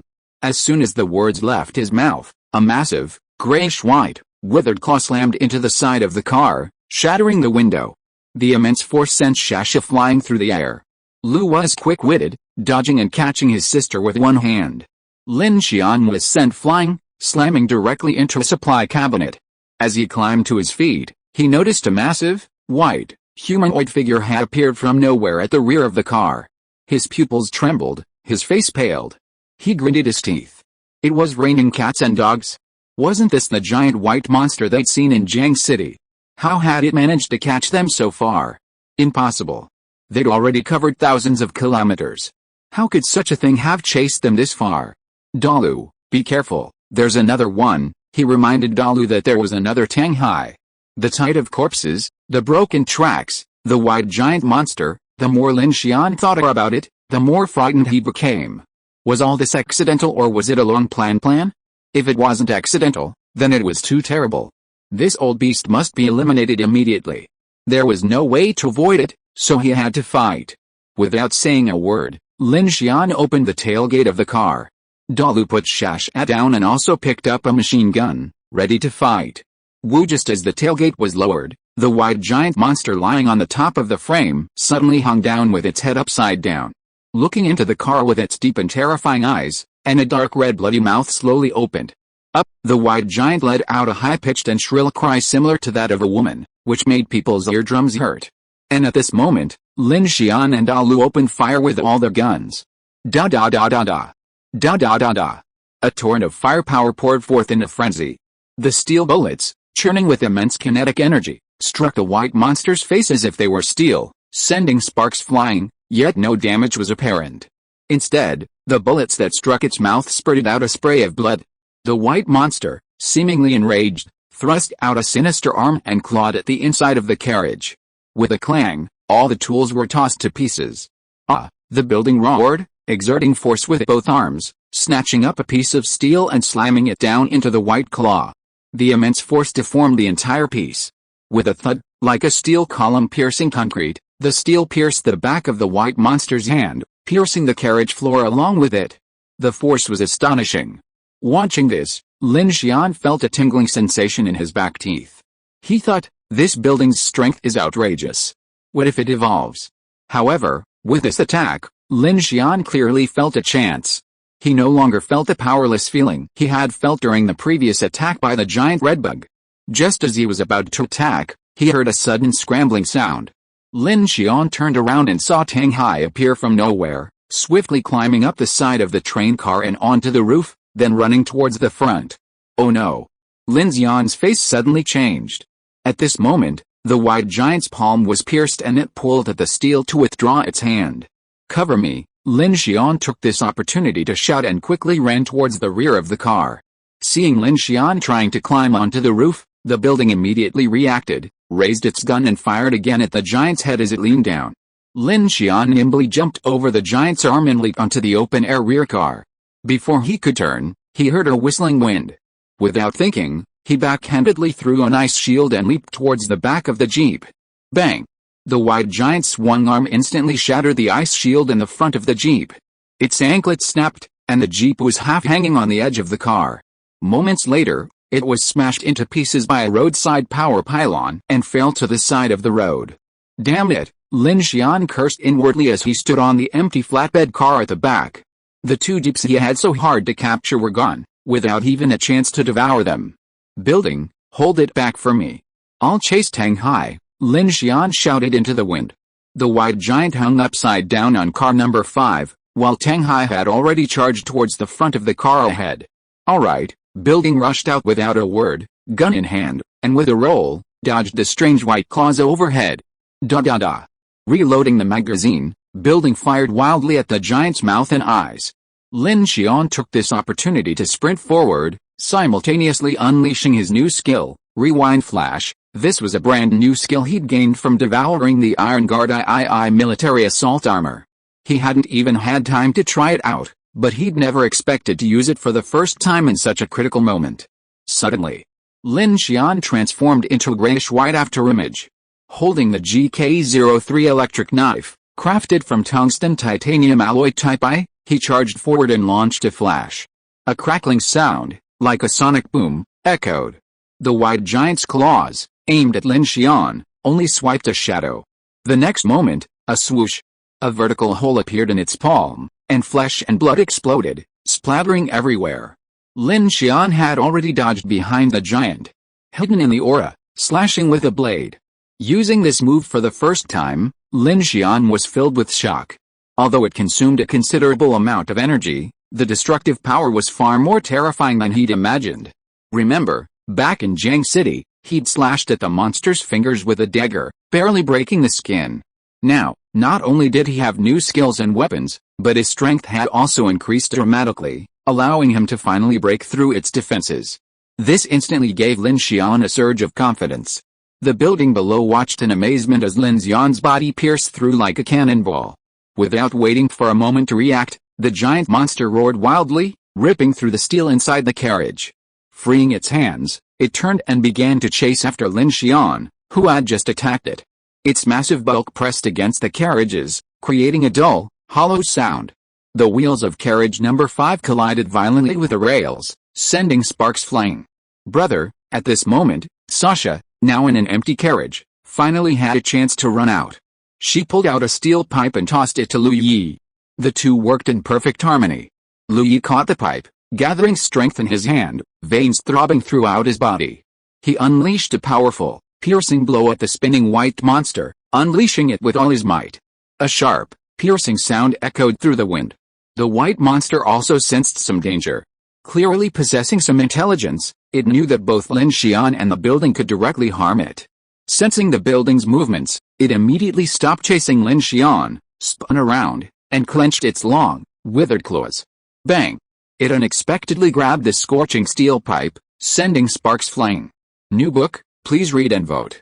If you are listening to this novel on a channel other than Fanfic World, it means it was downloaded and re-uploaded without effort. We warmly invite you to visit our channel, Fanfic World. There you will find the original version of this story and many other novels of various genres. We look forward to seeing you dive into a world of incredible novels. Chapter 62 Rooftop Battle. Elsewhere, Lin Xian braved the gusts of wind from the rooftop and sprinted towards the front car. He knew Tang Hai was the former station master at B1 station and was quite familiar with trains. He assumed the damage to the tracks was a deliberate act of his. Boom, boom, boom. Lin Xian stomped along the rooftop. Just as he was about to jump from car 3 to car 2, a white shadow suddenly flashed from the junction of the cars. His hair stood on end, and without even thinking, an ice shield solidified before his eyes. Puff! A tiny hole pierced through him. Lin Xian spun abruptly, only to feel a thin claw graze across his chest, sending up a cloud of debris. A close call. Die! Tang Hai screamed, his voice half human, half ghost. With a wave of his seemingly frail arm, the immense force melted the ice shield like a hot knife through butter, sending it careening towards Lin Xian's throat. Old bastard, you're going to die. I'm here to help you, Lin Xian shouted angrily. The thought of this guy digging a hole to bury his entire carload, and Kiki's current fate, ignited a rage within him. He dodged the claws and swung his knife with one hand, striking Tang Hai's neck with pinpoint accuracy. Ling. Unexpectedly, Tang Hai's evolved skin was even tougher than the white monster's. His GK-03 electric knife, crafted from tungsten titanium alloy type I, struck with a clanging sound. Sparks flashed, and the immense force sent Tang Hai reeling back. But the monster paid no heed to the blade at its throat. A snarling grin spread across its face, its two black-nailed claws clawing furiously at Lin Xian, saying as it attacked. Ha ha ha, thank you. You made me this, bang bang bang bang bang. Lin Xian wasted no time, backing away and unleashing a barrage of fire from his automatic rifle at the monster. Before Tang Hai could finish his opening remarks, several bursts of bullets pelted him, their immense kinetic energy sending him tumbling to the ground. Several holes were pierced in vulnerable areas, sending blood splattering. Asshole, he moved with incredible speed, taking several hits before nimbly crawling to the side of the car, disappearing like a ghost through the night. Lin Xian was filled with confusion. Even a psychic with a body as powerful as a building would be pierced by bullets, yet this guy's defense was so strong. Had he truly evolved? Damn it, half human, half ghost, this bastard must have failed to evolve. With a swish, a dark figure suddenly appeared beside Lin Xian. Tang Hai suddenly appeared, extending a hand forward. 5 fingers eerily extended, like whiplash. Lin Xian's eyes raced, and he immediately drew his sword across his chest. With a clang, the immense force of the fingers sent Lin Xian flying backward, sending a numbing sensation through his palms. After missing his target, Tang Hai retreated back into the darkness. What kind of monster? Its fingers can even extend? Lin Xian stood atop the train. The Infinity was still hurtling along, leaning against a Huangsing 7F electric locomotive. A chilling wind blew against the roof, and he kept his gun pointed, watching his surroundings. He breathed rapidly, trying to calm himself, cursing inwardly. Regardless of whether it was an evolutionary error or not, according to Kiki, this thing had only just broken through the evolutionary level, and it was already this powerful. If it were level 3 or 4, wouldn't it be able to fly?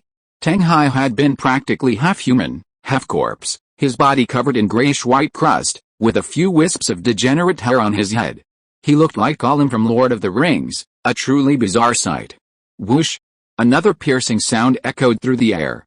This time, Lin Xian was prepared, ducking to the side, aiming his gun directly at the source of the sound and unleashing the entire magazine. Da-da-da. Da-da-da. But Tang Hai was incredibly cunning. Knowing Lin Xian's gun was low on bullets, he simply probed with his extendable fingers before retreating back into the shadows. As expected, the automatic rifle, with only 30 rounds, quickly ran out of ammunition. Lin Xian frowned, and just then, a crackling sound echoed from the darkness behind him. Out of bullets, a chilling voice accompanied it. Ling. Lin Xian reacted quickly, swinging his sword behind him, instantly slicing Tang Hai's fingers with a resounding sound. The immense force sent Lin Xian stumbling, nearly losing his balance. At that moment, Tang Hai swaggered out of the shadows, his voice sinister. Ha ha, ha ha, ha. Awesome. You should be thankful I didn't evolve that night, letting you live another day. Now, it's your turn to thank me. Thank your mother, puff puff puff. Lin Xian didn't waste any time, swinging his sword forward and unleashing a burst of wind. Tang Hai seemed to sense a hidden threat in the air and jerked his head to avoid a blast from the wind gun. However, he was struck twice in the chest, the force of the impact causing him to stumble backward. "Bastard," Tang Hai cursed in a hoarse, androgynous voice. Then, remembering Lin Xian's ability to kill without a gun, he suddenly extended his fingernails, gripping the car's roof like a pair of pliers. Gathering power with his feet, he suddenly launched himself forward, his speed denting the steel roof with 2 footprints. Ice shield. Lin Xian, witnessing the ferocious attack, quickly formed an ice shield. Useless. What's the use of this thing? Bang! Tang Hai cursed, transforming into an oval white bullet, piercing through Lin Xian's ice shield, leaving him no time to escape. Unexpectedly, Lin Xian's shadow flashed behind the ice shield, the cold blade in his hand vanishing, and he vanished in a flash amidst a cloud of ice shards. Then, swish! A sharp gust of wind clashed with Tang Hai in the air, creating a massive sonic boom. Swish! Dodge! What? Tang Hai cried out in surprise, his momentum undiminished as he tumbled forward, his limbs clawing at the train's roof, leaving countless metallic scratches. His expression changed drastically as he realized half his face, including his ear, was gone. Ah! Tang Hai touched the side of his face in disbelief, a stream of bright red blood gushing down. His eyes instantly turned red, and he sank into a frenzy. "Kill you, I'm going to kill you," puff, puff, puff. Clearly, Lin Xian disdained the round-based tactics and nonsense during the fight. He gave Tang Hai no time to breathe. After a quick duck, he was met with a barrage of wind blasts before he even touched the ground. Bang, bang, bang. Tang Hai had no escape. A bloody hole was punched through his chest, and he was sent flying backwards from the train's roof, landing in the rubble along the road. Ah! But before the monster could rage, a powerful burst of fire erupted from its back. Boom! It was Lin Xian, wielding the M36 grenade launcher. The girl, despite her youthful courage, was so accurate against such a monster, demonstrating she'd seen plenty of action on her escape. Lin Xian seized the opportunity, hurling a chain around the monster's neck.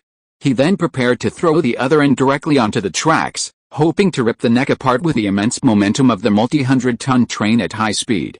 But the white monster was incredibly fast. Before Lin Xian could react, it grabbed the chain and swung around. Lin Xian was caught off guard and flung himself, clutching the chain.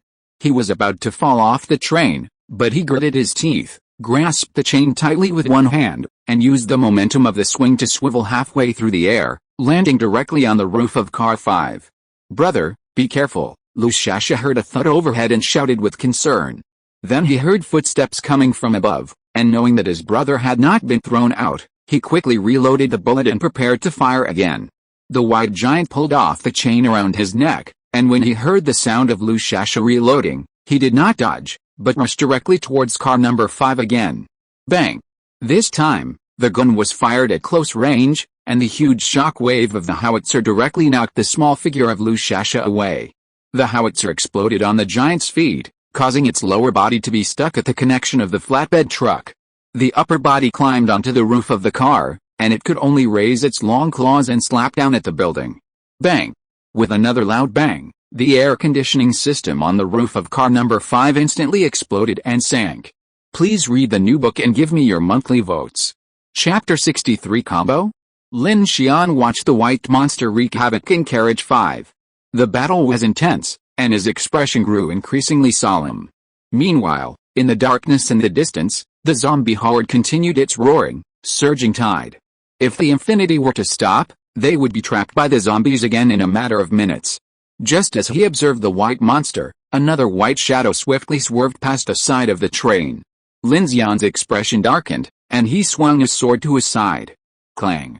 The blade struck something hard in midair, and a gust of cold air streaked across his ribs. A chill ran down his spine. He looked down and saw a giant finger, like a bullet, piercing his shirt through his chest, tearing away the flesh beneath his ribs. Hiss! The excruciating pain of skin and flesh peeling away instantly washed over him. Cold sweat covered Lin Xian's forehead. He stamped his feet, using his speed to repel the attack. So fast. It's undeniable that Tang Hai's evolution has transformed him into something truly inhuman. Not only is his skin incredibly impenetrable, but his speed is also absurdly fast. Hey, good meat, good meat. At the top of the car, Tang Hai, his eyes bloodshot, seemed to have entered a frenzied state, even his speech becoming much clearer. Licking the finger he had just injured Lin Xian, he excitedly said, 3 aspirants in 1 car. The voice in my head is telling me, if I eat you, I'll become even stronger. Puff. Puff. Puff. Another hidden wind lance struck, but this time, Tang Hai clasped one hand on the car's roof, bent down, and shielded his face with the other, taking Lin Xian's wind lance head on. Clang clang clang. This time, the immense force of the wind lance only caused him to tremble, causing no significant impact at all. Watching this scene, Lin Xian, not far away, suddenly had a dark expression. I've seen through your little tricks. Be good and let me eat. There are 3 chicks in the car, each one more tender than the other, and their meat will definitely be more delicious. That's right. Tang Hai stared at Lin Xian with his blood-red triangular eyes wide. Did you know that after my evolution, I've gained another powerful ability, reproduction? Do you think those 3 pretty chicks in your car could withstand my torture? Hey, clang. A shadow rushed over, and with a flash of cold light, the blade of the electric knife pierced Tang Hai's throat. Tang Hai reacted extremely quickly, grabbing Lin Xian's electric knife with one hand. However, the electric knife, made of tungsten titanium alloy, although not in its original form, was much harder than ordinary steel knives due to its hardness. The sharp blade quickly cut through Tang Hai's fingers and passed by Tang Hai's neck. Lin Xian frowned slightly, and seeing him catch the knife with his bare hands, he immediately shook his wrist. Crash! The blade flashed, instantly severing 4 of Tang Hai's fingers. Tang Hai's face paled, his entire body went cold. He cried out in pain, clutching his hand and retreating frantically. Lin Xian wouldn't miss this opportunity. He rushed forward, ready to use reverse flash again. He was determined to chop his head off completely this time. Suddenly, a sinister smile flashed across Tang Hai's eyes as he retreated rapidly. The severed finger quickly grew dark flesh and lunged directly at the oncoming Lin Xian. Lin Xian's pupils trembled, and a cold sweat broke out in fear. This guy could actually heal a severed finger. Ice shield. Reflexively, he waved his hand and created an ice shield. Still using this method, Tang Hai sneered.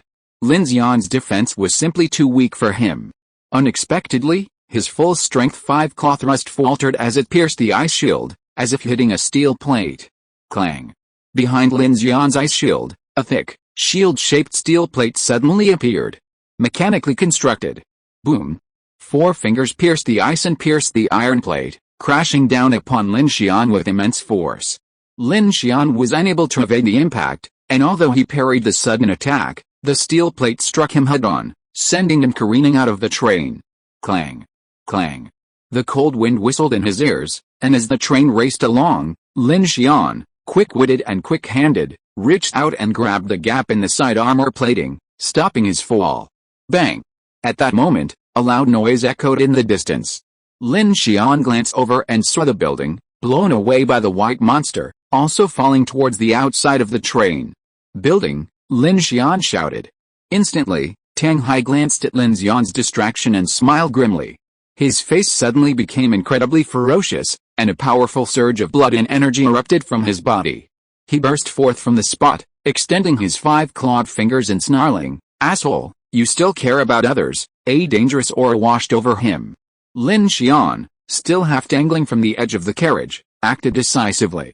He raised his hand, a flash of white light materializing from his palm. His mechanical heart frantically conjured a chain that rapidly extended. Seeing this, the building reacted, mid-air grabbing Lin Xian's chain and yanking it hard. Using the momentum from the air, the building plummeted towards the roof. Seeing another white figure charging head-on, he shouted and, without thinking, raised his hand and delivered a punch. Tang Hai, charging forward, was momentarily startled. Suddenly, he felt a massive figure descend from the sky, punching him. He screamed, "Fuck your mother combo!" Bang! The powerful punch from the building collapsed half of Tang Hai's face, sending him flying like a cannonball, crashing into the approaching white monster. The monster, sensing something head-on, roared, opened its bloody maw, stretched its neck, and bit into the air. A scream echoed. Blood splattered, bones shattered, and the sound was terrifying. Tang Hai didn't even have a chance to struggle before being chewed to pieces by the monster in an instant. Lin Xian and the building were stunned by the scene. They hadn't expected this single punch to feed Teng Hai directly to the monster. Crunch, crunch. The monster chewed furiously, turning Teng Hai into a sea of saliva in the blink of an eye. Its blood-red, hollow eyes grew even more menacing. Catch me! The building landed on the roof of the car. Ignoring his injuries, he immediately climbed to the edge and pulled Lin Xian back. Lin Xian flipped to his feet and saw the giant white monster crouching on the train's roof, its eyes sinister, blood oozing from its mouth. A powerful bloody energy constantly stimulated the monster, as if having swallowed Teng Hai, the evolved psychic, it too was undergoing some kind of transformation. Not good, Lin Xian felt something was amiss. Just then, a small head slowly popped out from the rear of car 5. Lin Xian glanced and saw it was Lu Shasha. She had heard the fight on the roof and, gritting her teeth, raised her grenade launcher and prepared to come up to help. Lin Xian saw her, and something in his mind was forming. He immediately shouted, "Shasha, remote control." Quick, the sound was like an arrow piercing the night sky. Lu Shasha was puzzled at first, then reacted, her eyes wide open as she nodded, then retreated. Then she scurried towards the front car.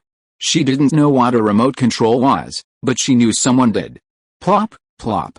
A giant white monster crouched on the train's roof, scrambling along its sloping slope toward them. Each step twisted and cracked the metal panels, as if ripping the entire train apart. Simultaneously, its size grew, and sharp bone spurs began to sprout from its body, creating a terrifying and eerie presence in the darkness. It stared at Lin Xian and the building, its maw gaping, and with a sudden roar, it lunged directly at the train's roof. "Brother Xian, be careful." Seeing this, the building, on edge, crouched, seemingly ready to charge at any moment. Swish! Suddenly, several ball and chain chains, seemingly from nowhere, flew out of thin air and quickly wrapped around the giant white monster's long arms. The chains grasped Lin Xian's hand, and a rigid steel structure, like an anchor, was swiftly created. Lin Xian, at this moment, a loud shout from Chen Sixuan came from the carriage below. Lin Xian knew that the time had come, and he shouted directly to the building, "Building, take it." The building heard Lin Xian's shout and turned around. He saw Lin Xian throwing the hard steel anchor into the rubble pile beside the track with his left hand, and waving his right hand towards him. The palm of his hand glowed, and several materials flew out, condensing, shaping, forging, and assembling together. With a rub, rub, rub, rub, the metal forging, like a transformer, turned into a huge steel-cutting sword. Chop with this. At this time, Lin Xian made the anchor with his left hand and the weapon with his right hand, like a deus ex machina. Please read the new book and vote for me. Chapter 64, Frontal Killing. Use this to chop. Lin Xian's words were laced with a fierce fighting spirit. Unlike the GK03 electric knife Kiki had given him, this greatsword was a design he'd made himself while he was free. Besides its sharp edge, it possessed no special mechanical design. But it was perfectly suited to Dasha, as Lin Xian had used a weighted tungsten titanium alloy. Given Lin Xian's current level of mechanical engineering, he could achieve astonishing speeds as long as the mechanical structure wasn't overly complex. Dasha's eyes widened, and he instinctively raised his hand to take it. A surge of hot, heavy power instantly rose from the ground. Feeling the sharp edge of the greatsword, fighting spirit surged in his eyes, and with a muffled roar, he immediately charged the white giant with his sword. Meanwhile, Lin Xian tightly gripped a GK03 electric knife, crafted from Type I tungsten titanium alloy, his concentration focused, waiting for the right moment. Ugh! A terrifying scream echoed. The white monster, as if sensing something, saw its foot caught in the iron chain. With a furious roar, it kicked out with its 2 to 3 meter long legs, raising its sharp claws and lunging at Lin Xian and the building. "Go!" Lin Xian shouted, charging forward with his sword, his entire body seemingly transformed into a stream of white air. A flash. Ah! The building roared, blasting forward with all its might. The muscles in its arms bulged, veins bulging. It swung the steel-cutting sword until the blade glowed red, a whistling roar erupted. In a flash, Chen Sixuan, clutching Kiki and Shasha, pressed the emergency brake button on the white remote control. The 100-ton Huingsing 7F electric locomotive, speeding along, suddenly stopped. All the wheels stopped rotating, causing a violent friction on the rails, burning them red in an instant. Under the immense inertia, the white monster lost its balance and flew forward. At the same moment, the fallen anchor hooked onto a pile of rocks by the roadside. The iron chain instantly stretched straight, yanking the white monster's long arms and jerking its neck forward. They'd been waiting for this opportunity. Before the train could abruptly stop, Lin Xian and the building had already leaped to their feet. At that moment, two swords slashed out. Clang. Two sounds echoed almost simultaneously. Hum, with each sword strike, the blades of Lin Xian and the building vibrated with a delightful hum. Then, a massive head soared high into the sky. The night instantly fell silent. On the roof of the train, only the whistling wind and the soft hum of the rails cooling after a sudden stop were heard. The white monster's body plummeted beneath the tracks, and its head, likewise, plummeted from the sky, slamming against the roof with a thud. Half of Tang Hai's arm remained in the monster's mouth, and then it tumbled back down. Plop. Plop. Lin Xian and Dalu's hearts were pounding, their blood boiling, their adrenaline surging. They hadn't expected their first joint effort to yield such a stunning kill. On the roof, Lin Xian slumped to the ground, breathing rapidly. Dalu also doubled over, using his greatsword to support himself and gasped for air. This life-or-death struggle had nearly cost him half his life. Slowly, the adrenaline faded, and chest pain and extreme exhaustion began to overtake his will. Before this, he had spent nearly 10 hours devouring that short-distance freight locomotive and had endured another fierce battle. If it weren't for the stored power of the Huingsing 7F electric locomotive, which kept the train moving, he wouldn't have had the energy to use a flashback, let alone execute the emergency brake. Broken tracks, Tang Hai, the zombie tide, the white giant, the iron chain anchor, the sword making, the brakes, everyone coordinated so seamlessly, a move Lin Xian hadn't expected. Lin Xian's mind went blank. The previous battle had suddenly made him realize that his mechanical abilities were not suited to hand-to-hand combat. He should use the power of the machine to create high-energy weapons and combat mechas, arming himself, his teammates, and the train together. This is the right way. Relying on a few skills to fight for his life every day is really a waste of his development space in mechanical manufacturing. At this time, Lin Xian suddenly thought of something, his expression darkened, and he immediately stood up. Building, hey, Lin Xian pointed to the corpse of the white giant monster on the roadside. Look for those red beads. I'll go see Kiki. The use of supernatural powers exceeded the limit of his body. Kiki's life or death was still unknown at this time, so he didn't have time to catch his breath and hurriedly ran into the carriage. How are you guys? The carriage was in chaos at this time.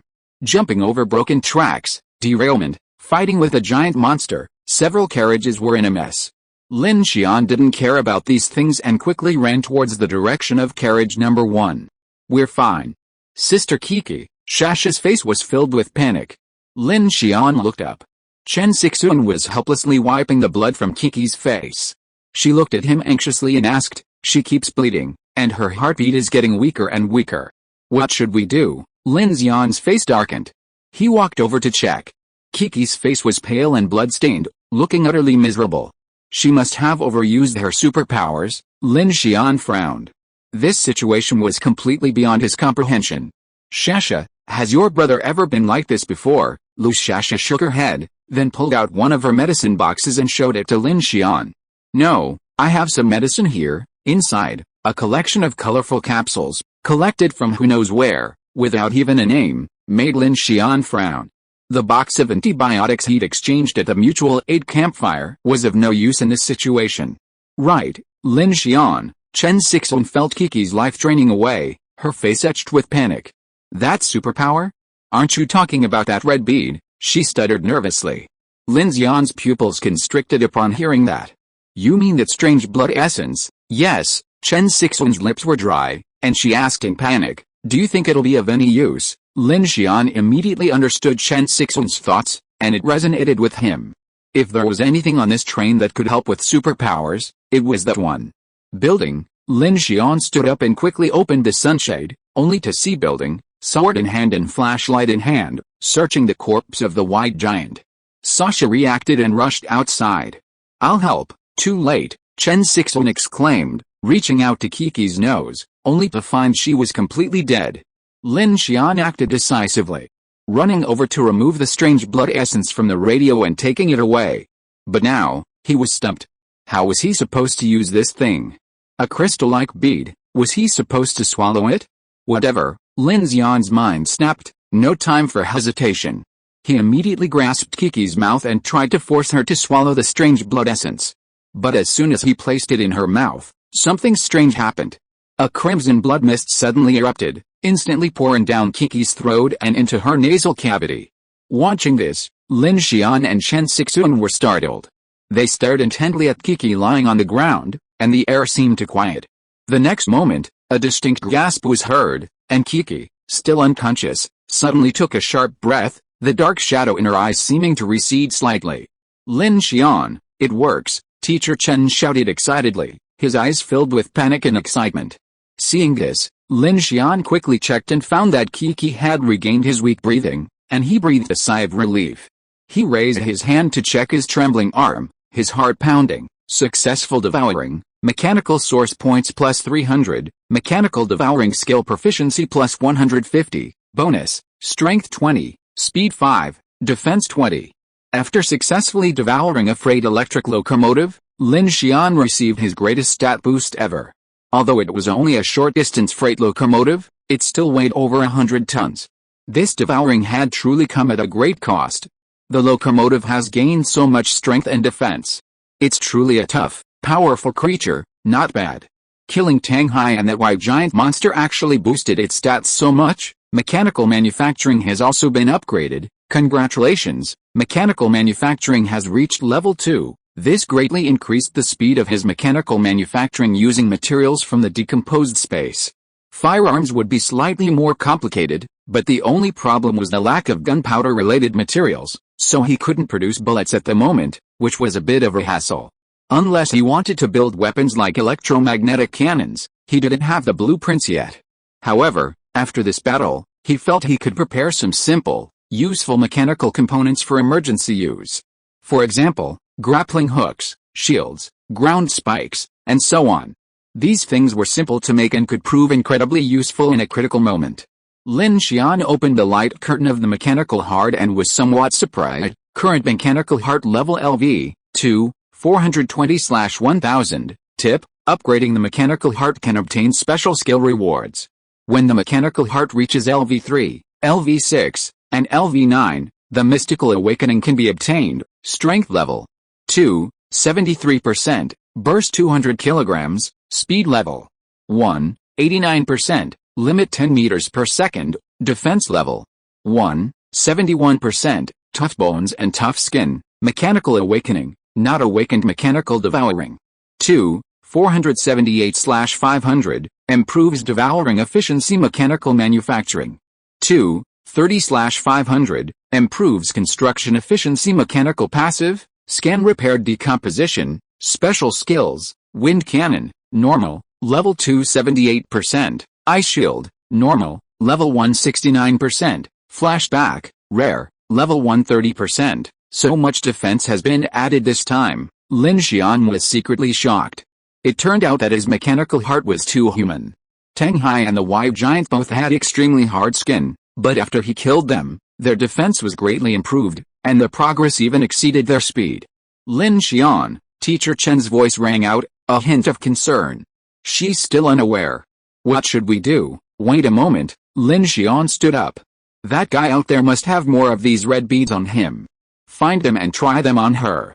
If she still won't wake up, we'll stop at Yuchi and not head towards Dalao Mountain yet. Stop? Yes, Lin Xian nodded, his gaze stern. Yuchi City isn't big, but I know there are a lot of shopping malls there. The train is damaged in many places. If Kiki doesn't wake up, I'll take the building and the others to collect some supplies and equipment to repair and rebuild the train. We'll also use the radio to search for other convoys nearby. Since these red beads are useful, let's find someone to trade them for resources. If one isn't enough, we'll get 2, and if 2 isn't enough, we'll get 4. After the mechanical manufacturing upgrade, Lin Xian's mindset suddenly shifted. He had to make some upgrades to the train. His original plan was to explore underground city number 9, but now that Kiki was unconscious, he'd have to settle for exploring Yuchi City first. If he could manufacture some ammunition, he could then manufacture and upgrade the firearms. Currently, his three-dimensional attributes are all close to being upgraded, and Mechanical Devourer is about to reach level 3. Most importantly, He has taken a big step towards the first awakening of the mechanical heart. New book, please read it and give me your monthly votes. Chapter 65, Calming Down. As they rushed forward, the sounds of the horde of corpses faded. Several flashlights flickered in the darkness beside the railway tracks. Sasha, her face etched with anxiety, searched everywhere with her flashlight. Elsewhere, Lin Xian and Lu Da frantically hacked at the giant monster's flesh with their knives, searching for the red bead. Just then, a cry of surprise rang out from Sasha's side. "We found it!" They both stopped and ran to the other side. Sasha was standing at the edge of a drainage ditch. The white giant's head had tumbled down there, its face horrifying, its red blood mingling with a black plasma. Frightened, Sasha hesitated to approach. Seeing Lin Xian approach, the little girl pointed her flashlight at the broken neck of the monster. "Look!" A stream of black smoke oozed from the monster's neck and burrowed into the ground. At the same moment, a thumb-sized red bead suddenly appeared from the ground. Strangely, this bead was significantly larger than the one Lin Xian had exchanged for. Lin Xian's brow furrowed as he saw this scene, a familiar feeling forming. He immediately called out to Sasha, "Don't move.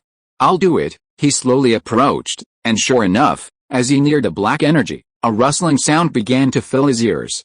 As he drew closer, the rustling grew into a thunderous, wailing roar, the sound gradually becoming deafening. Lin Xian frowned, gritted his teeth, and approached. The wailing nearly gave him ringing in his ears. Just as the sound threatened to pierce his eardrums, he grabbed the red bead, but in that instant, the wailing ceased abruptly. "So that's it," Lin Xian exhaled, his eyes piercing. It seemed the sound had come from this place when he'd killed the giant red beast. Back then, he hadn't known such a thing existed. Now, thinking about it, there must have been a strange blood essence there too. Lin Xian was puzzled.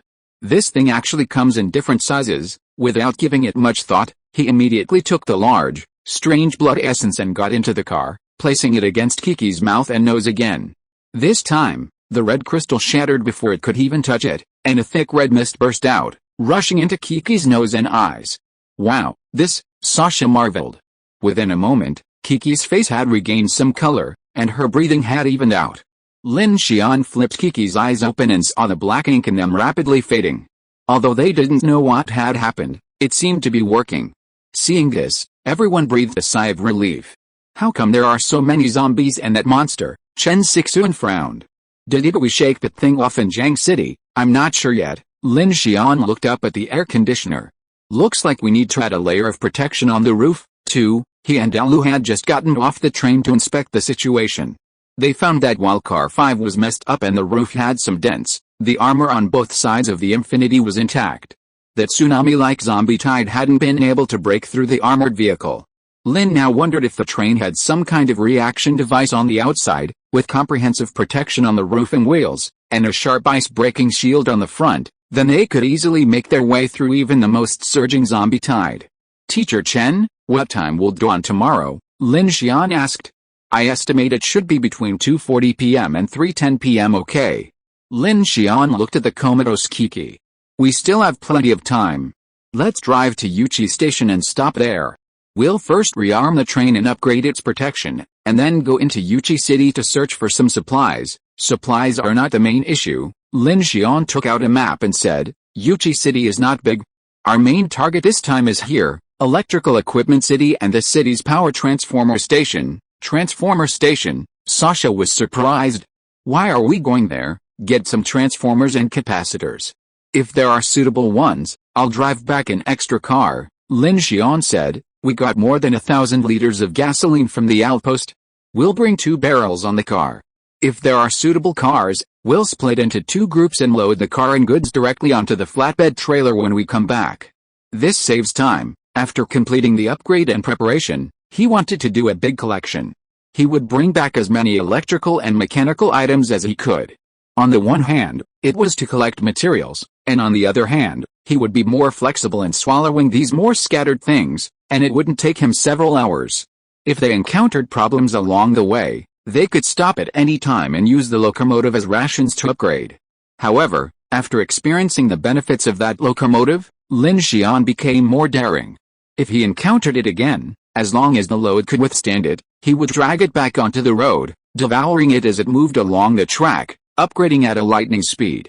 As for the transformer and capacitor, they were not only used because of the GK03 electric knife's high-energy capacitors and arc device, but also because he had gained some inspiration from this design and wanted to use it to build a protective system for the train against external discharges. Teacher Chen, drive now, Chen Sixuan nodded. She instructed Sasha, Sasha, take care of their injuries, leave it to me. Sasha swiftly took Lin Xian's medical kit and came over to help him with his chest wound. Brother Lin, are you hurt? Not bad, Lin Xian said calmly, suppressing the pain.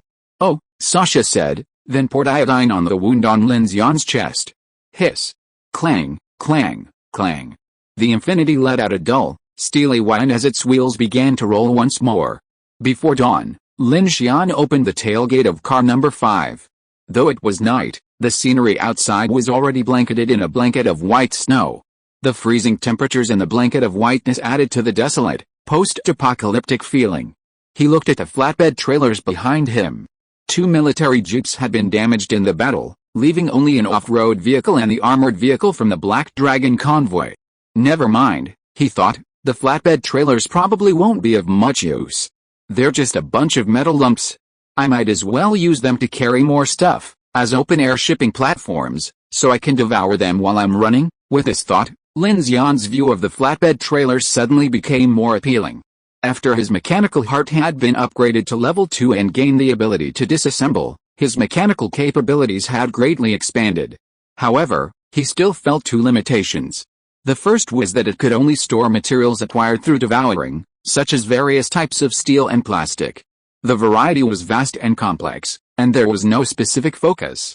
For example, he had just scanned the blueprints for the 1130 close-in weapon system. While the materials required were relatively large and all weapon-grade steel, it wasn't difficult to obtain. The most crucial issue was the ammunition. Copper, tungsten, and steel were readily available, but the smokeless powder needed for the bullets, or the basic materials for high-energy explosives like TNT, hexanitrohexazacetane, and all nitrogen anion salts needed for the shells, were nowhere to be found. Having guns without ammunition was a bit awkward. The second problem was the blueprint library, which lacked blueprints for powerful mechanical equipment. Besides himself, he also wanted to equip the Infinity and his teammates. Building a steel-cutting greatsword for the building was a matter of necessity. Given the building's size, a Vulcan Gatling gun would have been more appropriate for his aura. With the addition of teammates, Lin Xian began to adjust his focus on individual combat. The surroundings grew quiet during the nighttime drive, and Lin Xian felt a little relieved. He and Lu Da leaned against the edge of the tailgate of car number 5. Sasha cared for Kiki, while Teacher Chen monitored the road conditions from the cockpit. Brother Xian, Lu Da handed the steel-cutting greatsword to Lin Xian, seemingly intending to return it. Lin Xian smiled. Who do you think I made this size for? Lu Da was stunned for a moment, his expression changing, and he eagerly took it back. Thank you, Brother Xian. He used the greatsword very well. Its hard material could double as a shield in critical moments, making it a great tool for daily self-defense. New book, please read and vote. Chapter 66 Pit Stop. Big Building, have your abilities changed at all? It seems. Big Building scratched his head and said with a simple expression.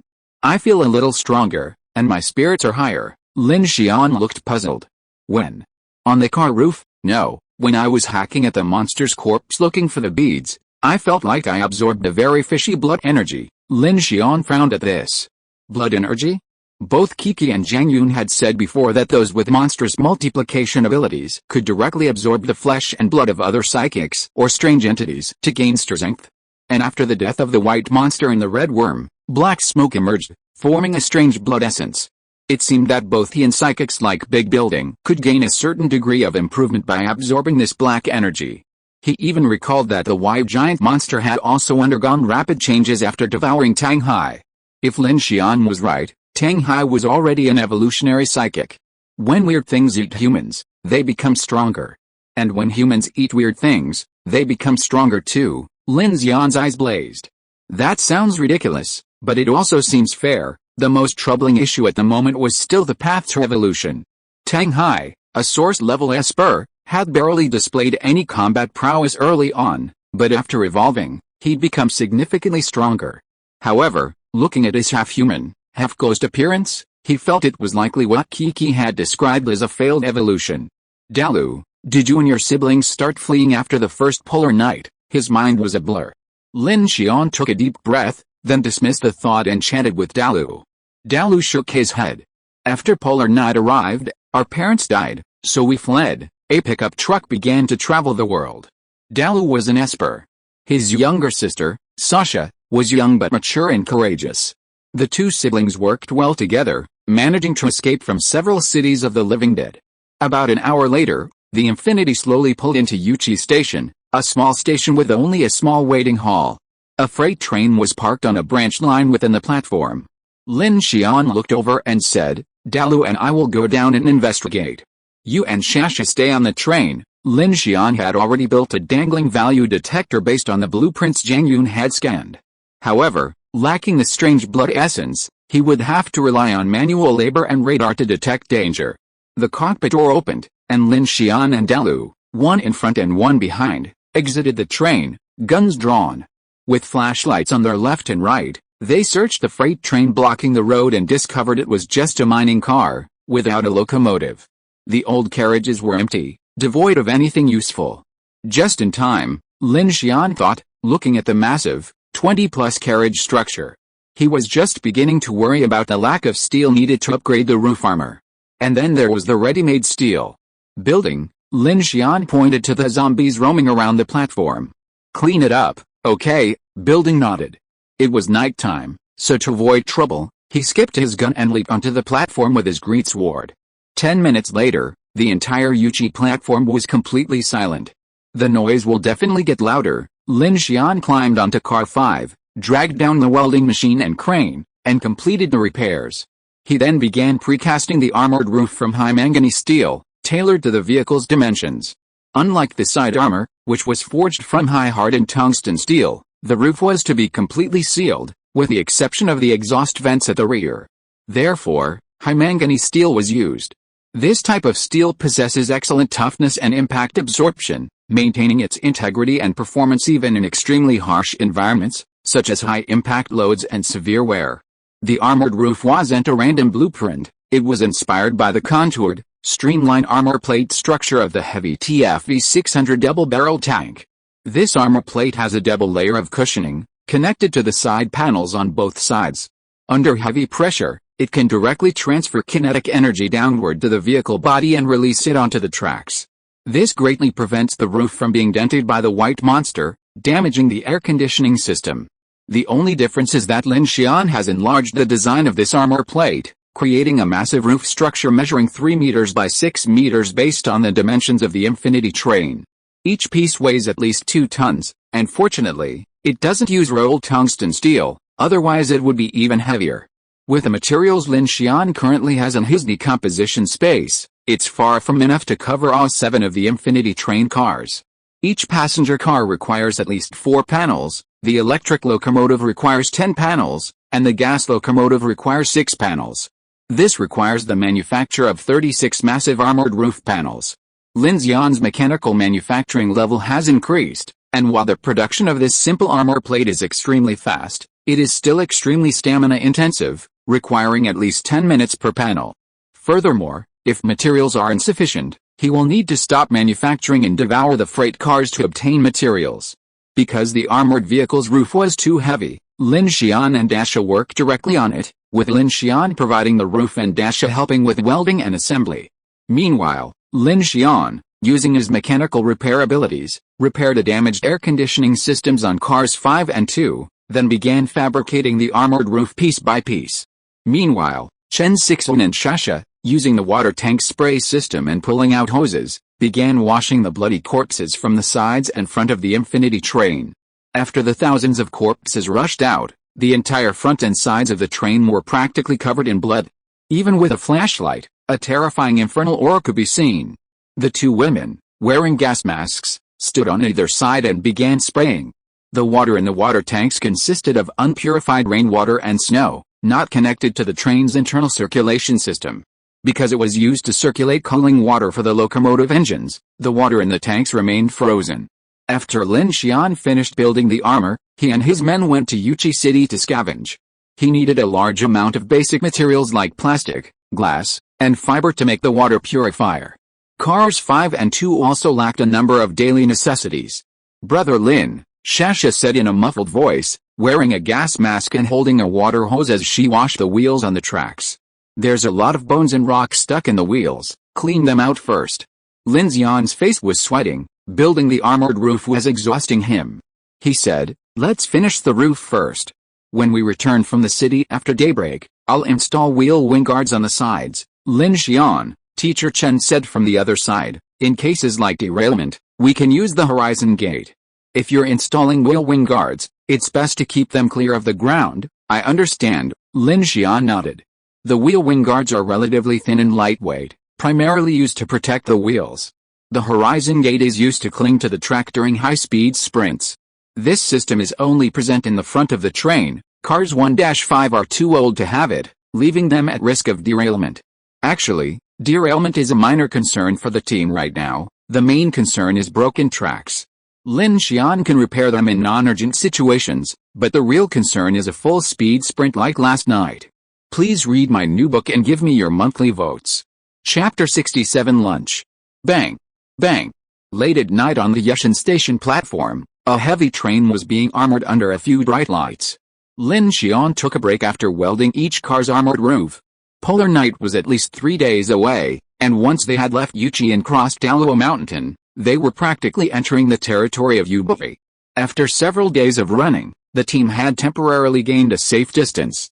At 3:05 p.m., the sky brightened. Inside Yuchi Station, Lin Xian and the building had already covered half of the infinity with roof armor. He had also taken the time to install the wheel wing armor on the 2 front cars. Wheel wing armor was relatively simple and didn't require much steel. The entire heavy train was now more than half covered in black armor, exuding a heavy, steely aura. Lin Xian and the building had been working all night, nearly exhausted, and still not completely finished. How's she? Lin Xian and Lu Da walked into carriage one after the other. Sasha was holding the radio, watching over Kiki, while Chen Sixuan was using a gas stove to cook a pot of soup and canned braised pork on the iron dining table Lin Xian had built. The car was filled with fragrant aromas. Besides that, the table was filled with food obtained from the Tanghai outpost, including cola and canned fruit. Lin Xian, sweating profusely, picked up a can, opened it with a sizzle, and gulped down half a bottle. The refreshing sweetness of the cold cola instantly refreshed him. There are more zombies gathering outside. Sasha opened the sun visor and looked out the window at the zombies, attracted by the sounds of vehicle assembly and welding. She smiled comfortably and said, without those big monsters, these zombies don't seem so scary at all. Creaking, creaking, a number of scratching sounds began to echo outside the car. Don't worry. Once we have enough materials, I'll armor the entire infinity train with tungsten titanium alloy, leaving those beasts helpless, Lin Xian said calmly, gazing out the window. The heavy fortress was already taking shape, and once he completed the mechanical engineering and obtained the blueprints for even more powerful machines, the train could be further refined. Chen Sixuan glanced outside with a hint of nervousness. Seeing that the zombies posed no threat to the train, she felt relieved and returned to cooking. Everyone had fought a fierce battle last night, and Lin Xian and the building had been busy all night, so she took advantage of this rare downtime to prepare some hot meals for everyone to replenish their energy. Wu inside carriage 1, the overhead heating system activated, quickly warming the cabin. While heating systems consume more power and can easily cause water loss, water heating systems can't quench thirst. With Kiki still comatose, they needed to be used to combat the cold. Wow, that smells so good. Sasha gazed longingly at the stove in front of Chen Sixuan, muttering, it's been ages since I've eaten like this. Did you and your brother start fleeing after the first polar night? Lin Xian asked, taking a sip of his coke. Sasha shook her head, a look of dejection in her eyes. Even earlier than that, because it was just me and my brother, and we just kept running and running. That's impressive, Chen Sixuan said. You're so young, and you still have the courage to run outside. Unlike me, who had in the house for almost 2 months, Lin Xian smiled. You have plenty of food at home.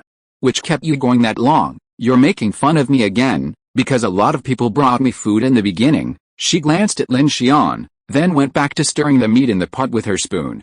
This didn't seem like a topic worth discussing. Those who had been courting her at the dawn of the apocalypse and those who had sneered at women like her later, facing life and death, were all the same. Brother Lin, I think your supernatural powers are the most amazing in the world. Sasha stared at Lin Xian with wide eyes, her hands making exaggerated gestures. You can create such a massive steel fortress out of thin air. You're simply a god to me, you're so sweet. Lin Xian smiled. Are you looking for a couple more pieces of meat? Sasha smiled slyly, then curled her lips and frowned. It's a pity that Sister Kiki fell asleep. We won't be able to have her favorite canned fruit today. Lin Xian, I think she's in a deeper coma this time. Speaking of Kiki, Chen Sixuan also frowned slightly, walking over with a pot of soup. After all, they were teammates who had been through thick and thin together, and she was still worried about Kiki's condition. I can see that, Lin Xian nodded. We need more strange blood essence to see if it can help her recover. Besides, the dark radio and the soul-destroying value detector also need it, so, this thing really is hard currency. We'll go into Yuchi City later. We'll split up. Teacher Chen and I will go to the city power transformer station, and Dalu, you and your sister will go to the electrical appliance store. Dalu nodded. Shasha's eyes widened as she spoke. Brother Lin, tell me what you're searching for, and I'll pack the car full. Anything, Lin Xian said gravely. Bring back all the electrical and mechanical items you can, preferably in good condition. Besides that, just daily necessities. There aren't many blankets on the train, and everyone has only a few clothes.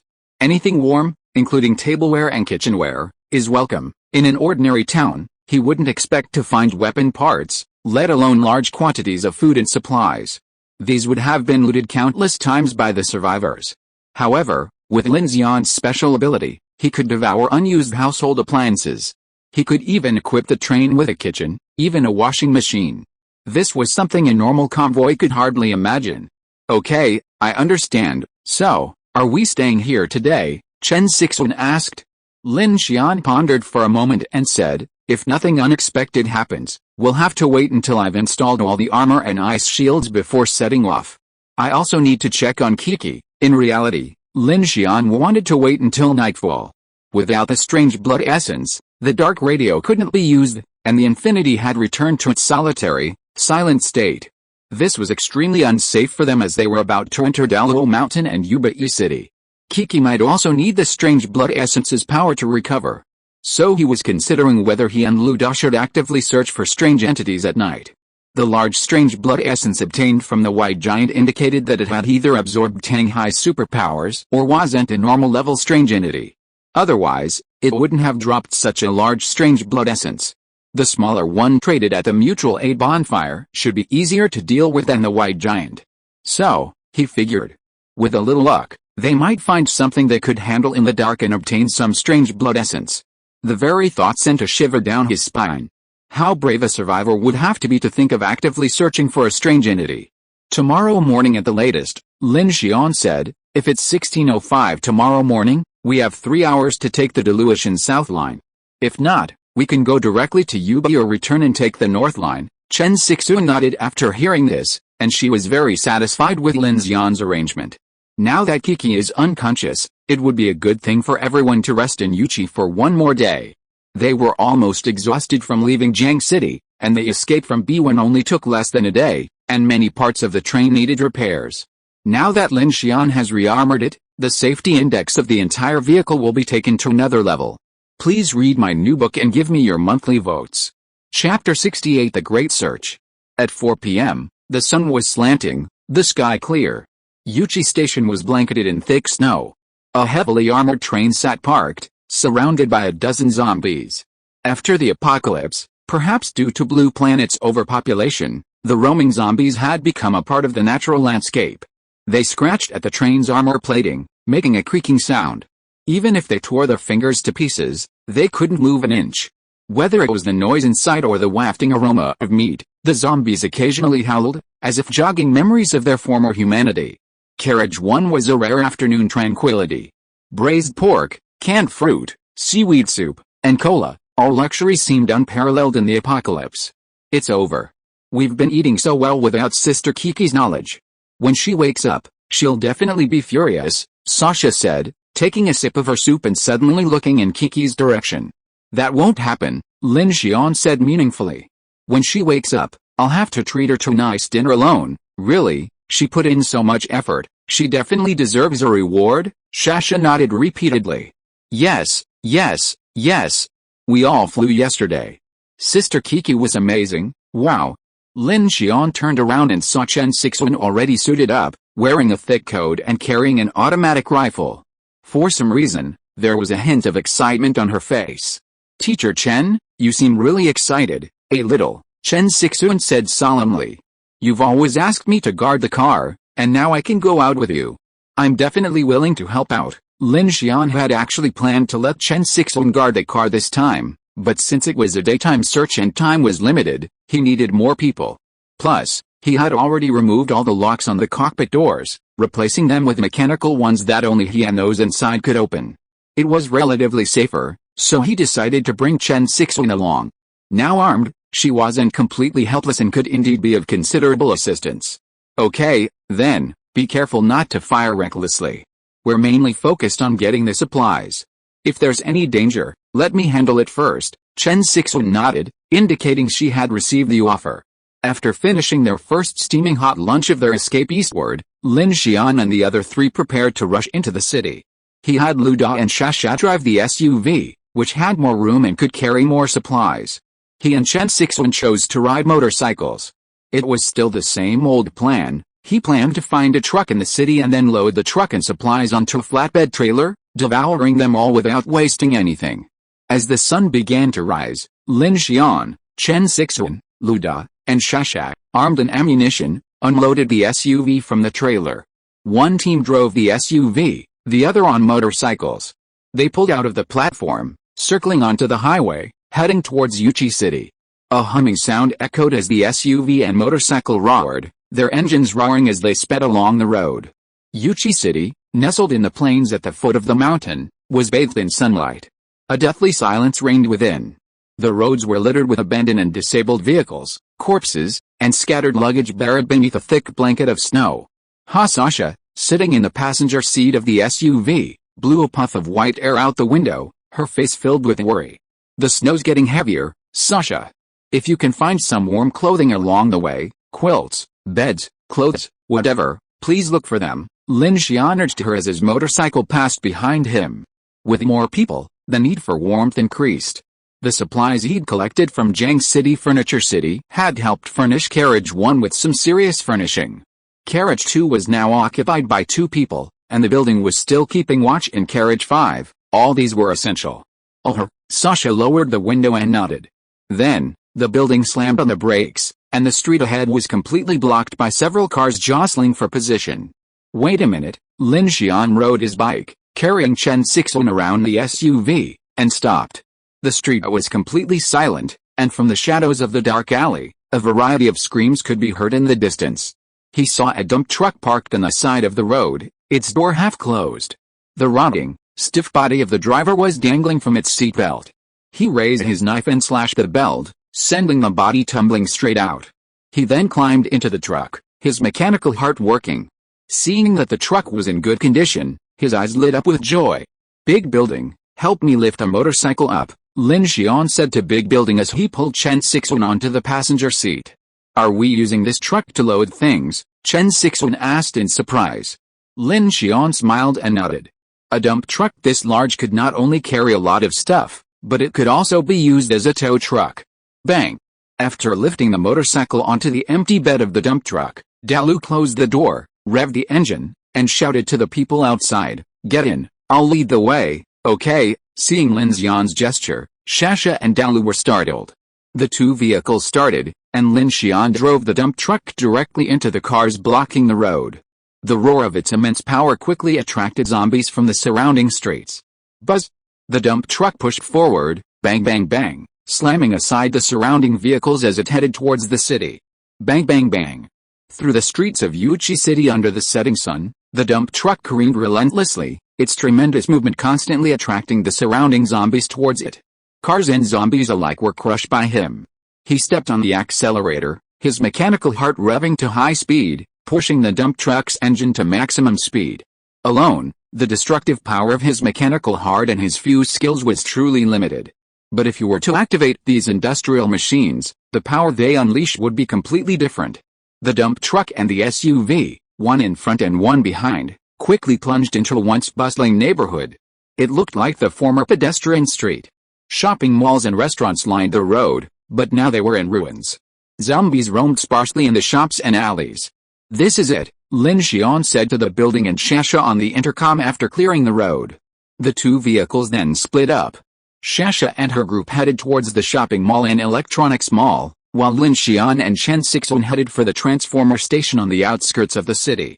Chen Sixuan, in the passenger seat, clutched the armrest tightly, gun drawn. Seeing her tense expression, Lin Xian said, "It's daytime now, there shouldn't be any monsters like that." Chen Sixuan took a deep breath and said, "I'm just a little nervous." Lin Xian nodded, "It's okay, don't worry." The dump truck sped along, a swarm of zombies following behind. Soon, a roadside substation came into view. "That's it," he swung the steering wheel sharply, driving over the curb and sprinting towards the substation wall. Buzz! Bang! The dump truck, with incredible aggression, drove directly onto the curb, smashing through the wall and plunging into the substation. With a crashing sound, bricks and rubble flew everywhere, leaving a large hole in the substation wall. Lin Xian immediately got out of the car and walked to the outer wall that had been breached by the car. With a raised hand, countless pieces of steel flew out, quickly forming a simple steel fence. Bang!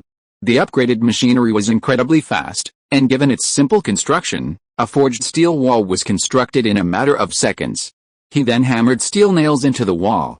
As Chen Sixuan exited the car, she discovered that the gaping hole left by the car had been fenced off with steel. Ugh! The simple steel wall was still warm as countless zombies swarmed in, clawing at the inside through the steel mesh. Lin Xian's mechanical abilities seemed to be becoming increasingly sophisticated, and Chen Sixuan was amazed. "Is this even possible?" Lin Xian calmly glanced at the gathering zombies, then turned and said, "There's no way we can kill them all. It's just a waste of time. Please read my new book and give me your monthly votes. Thank you so much." If you are listening to this novel on a channel other than Fanfic World, it means it was downloaded and re-uploaded without effort. We warmly invite you to visit our channel, Fanfic World. There you will find the original version of this story and many other novels of various genres. We look forward to seeing you dive into a world of incredible novels. Chapter 69 Hunting Trap. The substation's capacitors are primarily used to balance the three-phase voltage, preventing line losses and equipment damage caused by voltage imbalance. This equipment is of great use to Lin Xian. The Infinity will have a large power demand in the future, and capacitors can improve the circuit's power factor, reduce reactive power losses, and thus increase the efficiency of the power grid. For example, deploying high-powered weapons or changing drive modes will require these devices. Furthermore, he can currently obtain a large amount of capacitor materials through devouring, such as metallized polypropylene, liquid dielectrics, and aluminum foil, the basic materials required for the high-energy capacitors in the GK03 electric knife blueprint. Lin Xian, how do we dismantle these things? Chen Sixuan followed Lin Xian into the substation and was stunned by the neat rows of massive metal equipment. "This isn't that simple, Teacher Chen, you come and help me keep watch." Lin Xian turned, opened the dump truck's deck, climbed aboard, and activated the mechanical heart. Countless materials slowly flew out, and a small cantilever crane began to rapidly take shape. All right." Chen Sixuan immediately drew his rifle, took a deep breath, and released the safety. Although the substation was now completely silent, there was no telling if a zombie might suddenly scurry from a corner. She kept encouraging herself. As a teammate, she also had the responsibility to protect Lin Xian. With a gun in hand, ordinary zombies shouldn't pose much of a threat. About 20 minutes later, Lin Xian had constructed a makeshift truck-mounted crane. He then jumped out, fashioning mechanical tools with both hands and began removing the screws securing the capacitor bank. "Lin Xian, your hands." Chen Sixuan noticed a slight redness on the backs of Lin Xian's hands, assuming he'd gotten frostbite from assembling his armor in the snowy night. "It's okay." Lin Xian tossed one end of the cable to Chen Sixuan. "Help me put it on." After over an hour of labor, the two finally managed to hoist a 110 kV parallel capacitor bank onto the truck. Despite the makeshift work and the fact that both were amateurs, his mechanical prowess made the process smooth. Buzz! The dump truck started up again, smashing through the wall with a vengeance, rolling over the howling zombies and returning to its original path. I took a look when I came here just now. Yuchi pedestrian street has open terrain and several streets connected. So after we load the stuff on the train, I'll come over with a building to set up some traps and see if we can catch anything. Lin Xian planned to take advantage of daylight to survey the terrain and set up some traps.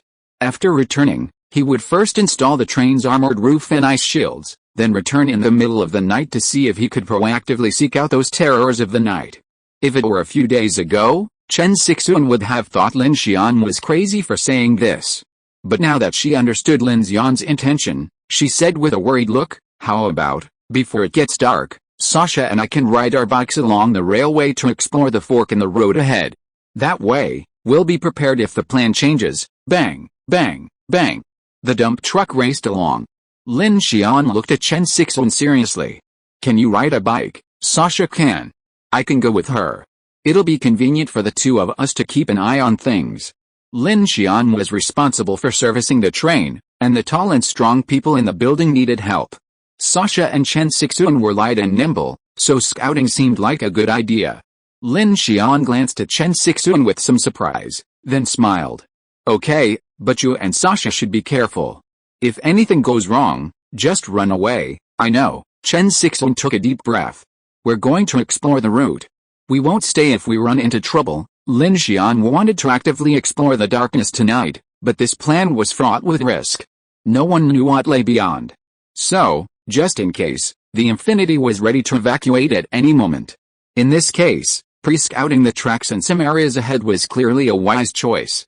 After the track break last night, Chen Sixuan became even more cautious about the situation. "Okay, let's do this." A dump truck rushed onto the platform at Yushan Station. Lin Xian fired a few blasts of air from his wind gun, dispatching several zombies on the platform before driving the dump truck onto a flatbed trailer. Moments later, Lu Da and Shasha returned in their SUV, their back seat and trunk filled with all sorts of strange supplies. Sasha sat in the passenger seat, clutching a large bag of colorful clothes. As soon as the car parked, she excitedly opened the door and called out to the two of them, "Brother Lin, Sister Chen, look how much stuff we found." Chen Sixuan hurried over to help, taking the items as she spoke. "Why are there so many clothes? They're all new." "We got plenty from the mall." Sasha got out and opened the backseat door, revealing a crammed interior filled with household appliances. Lin Xian took a look, finding them mostly televisions, computers, and robot vacuums, things of little practical value during the escape. In this apocalyptic world, with lives at risk and energy a scarce commodity, these everyday appliances were clearly less valuable than water purifiers and communication equipment. Sasha and Lu Da also found a microwave, an oven, and a collection of pots and pans. "Okay, let's load the car first." Lin Xian instructed Lu Da to unload the motorcycle, and then they quickly unloaded the SUV's contents into car number 5. "Shasha, you and Sister Chen will ride your motorcycles ahead along the railway to explore the route.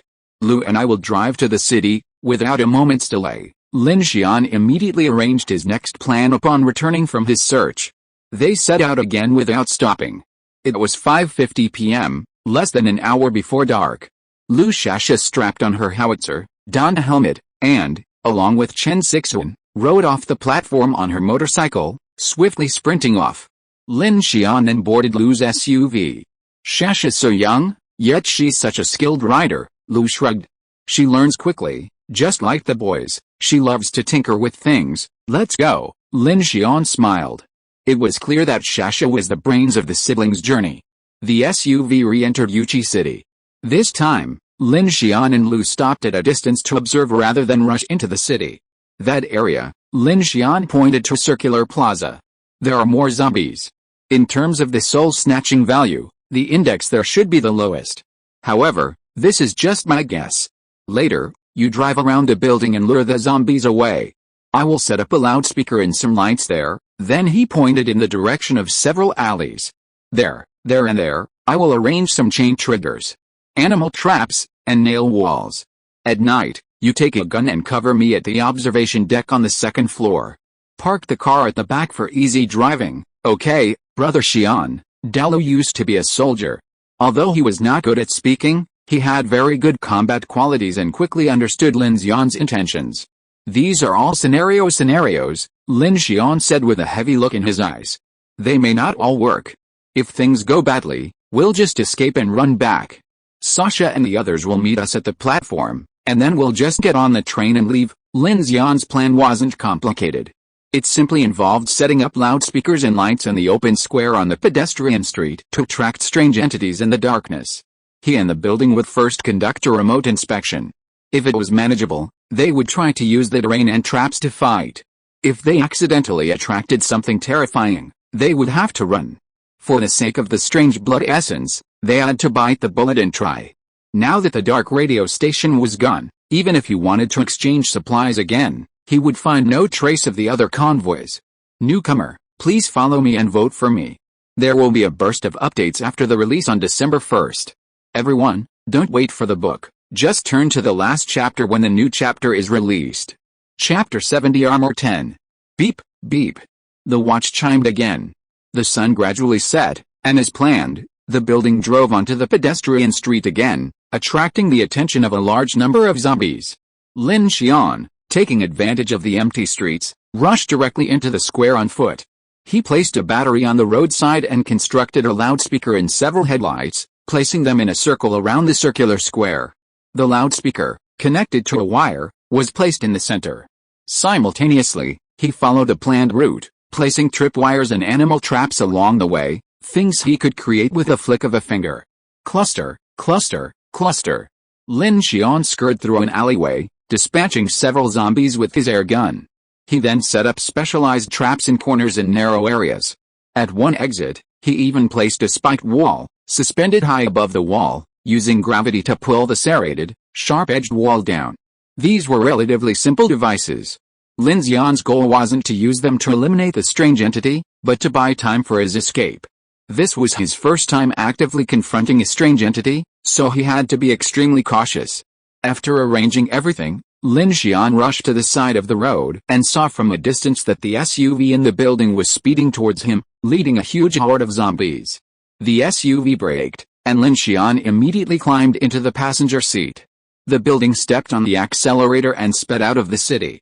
To avoid bringing trouble back to the station, the building drove the SUV into the main road, winding several routes until he had shaken off the numerous zombies, and then drove back along the smaller roads to Yuchi Station. The SUV was reloaded and returned to the carriage. Chen Sixuan and Shasha also rode their motorcycles, lights on, and drove back along the railway tracks from a distance. Chen Sixuan removed his helmet as soon as he got off the train. "We didn't dare drive too far, but we found that special branch line. It's indeed newly built, and we didn't have the tools, so we didn't change the switches. It's okay," Lin Xian nodded. "Since it's newly built, it's probably intended for the underground city. We'll change the route once we get there. You guys get on board first." He and Dalu then began installing the roof armor on the remaining cars, while Chen Sixuan and Shasha sorted through the items they had acquired today. Lin Xian used his mechanical heart to create metal storage cabinets in cars 1 and 2. Cars 3 and 4 were primarily cargo containers, originally used to store supplies for Tang Hai's fleet. To prevent them from being scattered, Lin Xian installed screens. Only after the armor was upgraded would Lin Xian have time to begin renovating the car's interiors, modifying the water supply system, and so on. This all needed to be done step by step. Successful devouring, mechanical source points plus 20, mechanical devouring skill proficiency plus 10, bonus, strength 1, speed 1, successful devouring, mechanical source points plus 20, mechanical devouring skill proficiency plus 10, additional reward, defense 1, successful devouring, mechanical source points plus 15, mechanical devouring skill proficiency plus 8, additional reward, defense 1, disassembly, obtain 50 high manganese steel, 50 hot rolled forged steel, 15 cold rolled duplex steel plate, 100 ordinary carbon steel, non-metallic foam, non-metallic composite materials. As Lin Xian devoured the freight train cars, he began to construct the armored roof. A freight train car weighing over 10 tons yielded as many mechanical source points as a car, truly a massive lump of metal. Fortunately, Lin Xian's goal was simply to obtain the materials, and such a large structure didn't take too long to devour. Congratulations, Your mechanical devouring skill has reached level 3. Meanwhile, his mechanical devouring had also been upgraded, greatly increasing its efficiency. He could consume an empty car in less than half an hour. The current level of the mechanical heart is LV 2, 525/1000. Tip: upgrading the mechanical heart can obtain special skill rewards. When the mechanical heart reaches LV3, LV6, and LV9, the Mystic Awakening can be obtained. Strength level 2, 73%, burst 200 kilograms, speed level 1, 93%, limit 10 meters per second, defense level 1, 76%, hard bones and tough skin, mechanical awakening, not awakened mechanical devouring. 3, 15/1000, improved devouring efficiency mechanical manufacturing. 2, 120/500, improve construction efficiency mechanical passive, scan repaired decomposition, special skills, wind cannon, normal, level 286%, ice shield, normal, level 169%, flashback, rare, level 130%, bang bang. Both inside and outside the vehicle, preparations were underway in full swing. With the final piece of armored roof welded, the entire Infinity, save for the flatbed trailer towing it, was now completely clad in black armor. In the darkness, it exuded a powerful aura, like a steel fortress. Let's use the armor from that tank, combined with tungsten titanium alloy for the connectors, to forge the front ice shield. At the front of the Jujing 03E heavy-duty gas turbine locomotive, Lin Xian and Dalu began preparing to load the all-important front shield. A fierce clanging of metal echoed, and Lin Xian's palms glowed. Vast quantities of metal flew out, solidifying, shaping, forging, and assembling. Clang clang clang. The metal forged, a massive ice shield gradually took shape. The shield weighed over 5 tons, and Lin Xian and Dalu, using a crane, worked for over an hour to finally load it. Now the roof, wings, wheels, and front, everything's there. It finally looks like an armored train. Lin Xian wiped a sweat from his forehead, feeling a sense of accomplishment as he gazed at the massive masterpiece parked before him on the platform. Not only had the armor been upgraded, but the vehicle's weight had also increased significantly. If it encountered that giant white monster again, Lin Xian suspected it wouldn't be able to move. The downside was that with such a heavy load, it would be difficult for Kiki to use her powers to lift the front car. Unless her powers could evolve and upgrade. Building, get on board and get some rest. Glancing at the time, it was already past 5 a.m., and the two had unknowingly been busy for most of the night. How's Kiki? Lin Xian arrived at car number 1 and saw that Chen Sixuan and Shasha had already tidied the interior, feeling instantly at ease. The exterior was fully armored, and the living spaces within were becoming increasingly abundant. This fortress-like living train was taking shape. She's still not awake. Chen Sixuan came over and wiped the sweat off Kiki's face with a towel, saying with concern, I feel like she's having a nightmare. She's sweating non-stop. Lin Xian came over and checked Kiki's eyes again, noticing that the black ink-like substance was gradually enveloping her again. His brow furrowed. It looks like we don't have enough strange blood essence, but we don't know exactly how much we need. Lin Xian took a deep breath. If there's a chance to get a few more, we can keep one to activate the dark radio station, or find a way to exchange it with others. Infinity still has a lot of supplies. Exchanging them would be relatively safer and more reliable, and perhaps they could also obtain some information from other channels. Otherwise, their blind use of strange blood essence might not be the solution. Chen Sixuan nodded and looked at Lin Xian. When are you going to move? Lin Xian grabbed the bottle of water and gulped down half of it. Rest for a while, I'll recover some strength. I still need to finish that car of capacitors and transformers. It's safest to do it before dawn. His speed attribute is about to break through, and the GK03 electric knife is not yet complete. There is still a lot of time before dawn, so to be safe, Lin Xian decided to prepare thoroughly before setting off. Newcomer, please follow me and give me your monthly votes. There will be a burst of updates after the book is released on December 1st. Don't wait for the book to be released. Just turn to the last chapter when the new chapter is released. Chapter 71 Power Surge. The night was silent, and snow was falling. On the rear flatbed trailer of the Infinity train, Lin Xian was sitting in the bed of the dump truck, devouring the capacitor bank that had been hoisted up, devouring progress 15%, Devouring progress 60%. The 110 kilovolts capacitor bank was still extremely large and its structure was sophisticated. It took Lin Xian's level 3 mechanical devouring skill nearly 4 hours to finally devour it. When the progress bar reached 100%, a purple light suddenly flashed in front of Lin Xian's eyes. Devouring successful. Mechanical source points plus 150. Mechanical devouring skill proficiency plus 60. Additional rewards. Strength 5. Speed 10. You gain the surge skill. Surge. Rare. Accumulate a certain voltage to release electrical energy. Breakdown. Metallized polypropylene 100. Liquid dielectric 50. Aluminum foil 30. Ceramic sheet 50. Polycarbonate film. Polytetrafluoroethylene. A rare power surge. Lin Xian's eyes flashed. He raised his palm and secretly manipulated it. A light blue light began to gather in his palm, the energy gradually increasing with a scorching heat. He then aimed his palm at the dump truck's chassis. Woohoo! A dazzling arc of electricity shot out, blazing with light, instantly burning a tiny hole in the truck's steel. The surrounding steel still glowed slightly red, emitting heat. Generating electricity out of thin air is a perfect match for my mechanical heart. It's like being able to directly generate some electrical energy. Lin Xian blew on his burning palm, frowning secretly. It just takes time to build up, and there's a limit. Otherwise, my body can't handle it. Simultaneously, another of his attributes also gained a boost. Congratulations, your speed attribute has been raised to level 2, reaching a maximum of 13 meters per second. Amazing. Lin Xian stood up with a look of astonishment. He not only felt the explosive speed of his limbs muscles changing, but more importantly, his vision, perception, reactions, and coordination suddenly became much clearer. He blinked, and his vision blurred and then quickly cleared again.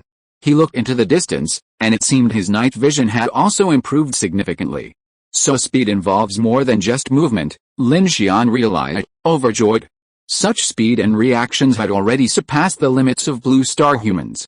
While not yet at monster level, if he primarily focused on mechanical engineering, then the benefits of strength in the later stages would be minimal. Speed, on the other hand, greatly improved perception, reactions, and increased survival space, which was a huge benefit to him. Perfect. Let's build this thing first. Lin Xian took out the unfinished GK03 electric knife and, following the blueprint, began to craft a high-energy capacitor, arc release device, and high-frequency generator. Before long, he had a complete GK03 electric knife. Normally, this thing has a rechargeable mode and a disposable energy module, but Lin Xian didn't need that. He grasped it in his hand and used his power surge skill to charge the high-energy capacitor. He flipped the switch, and a faint hum of electricity began to emanate from the silver blade. Simultaneously, the blade began to glow. Looking closer, a tiny arc flickered. Nice stuff, Lin Xian's face burned. This thing would definitely be a magical tool for close combat self-defense. Click, admiring it for a moment, he turned off the power, solemnly sheathed the electric knife, checked the time, and began devouring the dump truck and the electrical appliances Shasha and the others had brought back, killing time. The decision to wait until daybreak was primarily due to the risk. Inside the car, Lu Da and Shasha were reloading their guns and preparing spare magazines, while Chen Sixuan was helping them learn. Everyone felt a sense of facing a formidable enemy. Lin Xian jumped out of the car and began devouring the dump truck and the electrical appliances. Successful devouring, mechanical source points plus 13, mechanical devouring skill proficiency plus 5, bonus, strength 2. The dump truck took over 20 minutes, and the harvest was similar to the trucks, though the materials were relatively less. Disenchantment, obtain 10 high manganese steel, 10 hot rolled forged steel, 5 cold rolled duplex steel plate, 20 ordinary carbon steel, non-metallic foam, non-metallic composite. Successful devouring, mechanical source points plus 2, mechanical devouring skill proficiency plus 1, successful devouring, mechanical source points plus 1, mechanical devouring skill proficiency plus 1, successful devouring, mechanical source points plus 3, mechanical devouring skill proficiency plus 1, bonus, speed plus 1, disenchantment, obtain glass, plastic, iron, aluminum, copper, semiconductor components, transistors, diodes, field effect transistors, integrated circuits, resistors, capacitors, inductors, circuit boards, non-metallic foam, non-metallic composite, These electrical appliances were devoured like small snacks, quickly and yielding a small amount. The only benefit was the variety of materials available. This will make it convenient for him to use it later to produce water purification, air circulation, communication equipment, etc. The current level of the mechanical heart is LV2, 715/1000. Tip: upgrading the mechanical heart can obtain special skill rewards. When the mechanical heart reaches LV3, LV6, and LV9, the mystic awakening can be obtained. Strength level 2, 80%, burst 200 kilograms, speed level 2, 0.5%, limit 13 meters per second, defense level 1, 78%, hard bones and tough skin, mechanical awakening, not awakened mechanical devouring. 3, 106/1000, improved devouring efficiency mechanical manufacturing. 2, 130/500, improve construction efficiency mechanical passive, scan repair decomposition, special skills, wind cannon, normal, level 286%, ice shield, normal, level 169%, flashback, rare, level 130%, electric surge, rare, level 12%, it's almost there. If I devour another large locomotive, I should be able to reach level 3 directly. Lin Xian looked at the light curtain in front of him with a bit of desire. He was very much looking forward to the awakening of machinery. However, a fully intact locomotive capable of devouring continuously for over 10 hours proved quite challenging. And if it were just cars, at his current devouring efficiency, he'd need to bring back at least 20 dump trucks, a considerable challenge. Furthermore, once his mechanical heart reached level 3, the number of mechanical source points available to the cars would decrease, forcing him to focus on larger, more powerful, and complex machines. Beep. The reminder Lin Xian had set rang. It was 2 p.m., and the sky remained dark. The flatbed trailer, once again empty as he devoured, was a good thing. It reduced the burden and increased his power. Woo. Lin Xian opened the tailgate of car number 5. By then, Building and Sasha were already fully equipped. Are we leaving? Chen Sixuan asked as he entered. Yes, Lin Xian had Chen Sixuan on standby in the cockpit, and he also had his rifle ready for support. Sasha, armed with heavy firepower, would be on guard around the train, providing cover should Lin Xian and Building return. Lin Xian and Lu Da are responsible for driving into Yuchi City, searching for the strange newcomer. Please follow along and vote for me. Updates will be coming soon after the book launches on December 1st, so don't wait for the book. Just read the last chapter when a new one is released. Chapter 72, Waiting. Buzz. A flash of orange headlights cut through the darkness as they approached the city. Lin Xian sat in the passenger seat, constantly examining the automatic rifle in his hand. He had already scanned the blueprints for everything he had. Building an automatic rifle was no more difficult for him than building a crane. The only problem was the ammunition. His fear of insufficient firepower struck again. If he could find the materials for gunpowder and explosives, he could mass-produce bullets and shells, even vehicle-mounted turrets and machine gun platforms, allowing him to attack monsters on the move, eliminating the need for hand-to-hand combat from the roof of a vehicle. Dalu looked at Lin Xian with a strange expression and whispered, "Brother Xian, I can chop down any monster." Lin Xian gave him a surprised look and smiled. "Monsters I can chop down are fine. If I can't defeat them, I can just run away. I'm more worried about ghosts." Ghosts? Dalu pointed at the machine guns and steel-cutting swords in the back. "Can't I chop them down?" "I don't know, but some people have seen them. They're said to have supernatural powers and cannot be killed." Dalu. Lin Xian's expression darkened slightly as he looked ahead at the city silhouette shrouded in darkness. "There are rumors, some true, some false. In this dark night, all sorts of strange things happen. It's better to believe it than not. It's always better to be cautious." Dalu nodded without saying anything. Soon, the SUV entered the city's main road and arrived at a street near the pedestrian mall. The roar of the engine and the headlights attracted a number of frantic zombies. To prevent the zombie tide from surrounding the SUV, the two men immediately got out. "Go upstairs first and listen to my instructions later." Lin Xian tossed a walkie-talkie to the building, and the two men split up. The building, machine gun in hand, ran to the mall's second-floor observation deck. Lin Xian, meanwhile, sprinted down a back alley toward the square.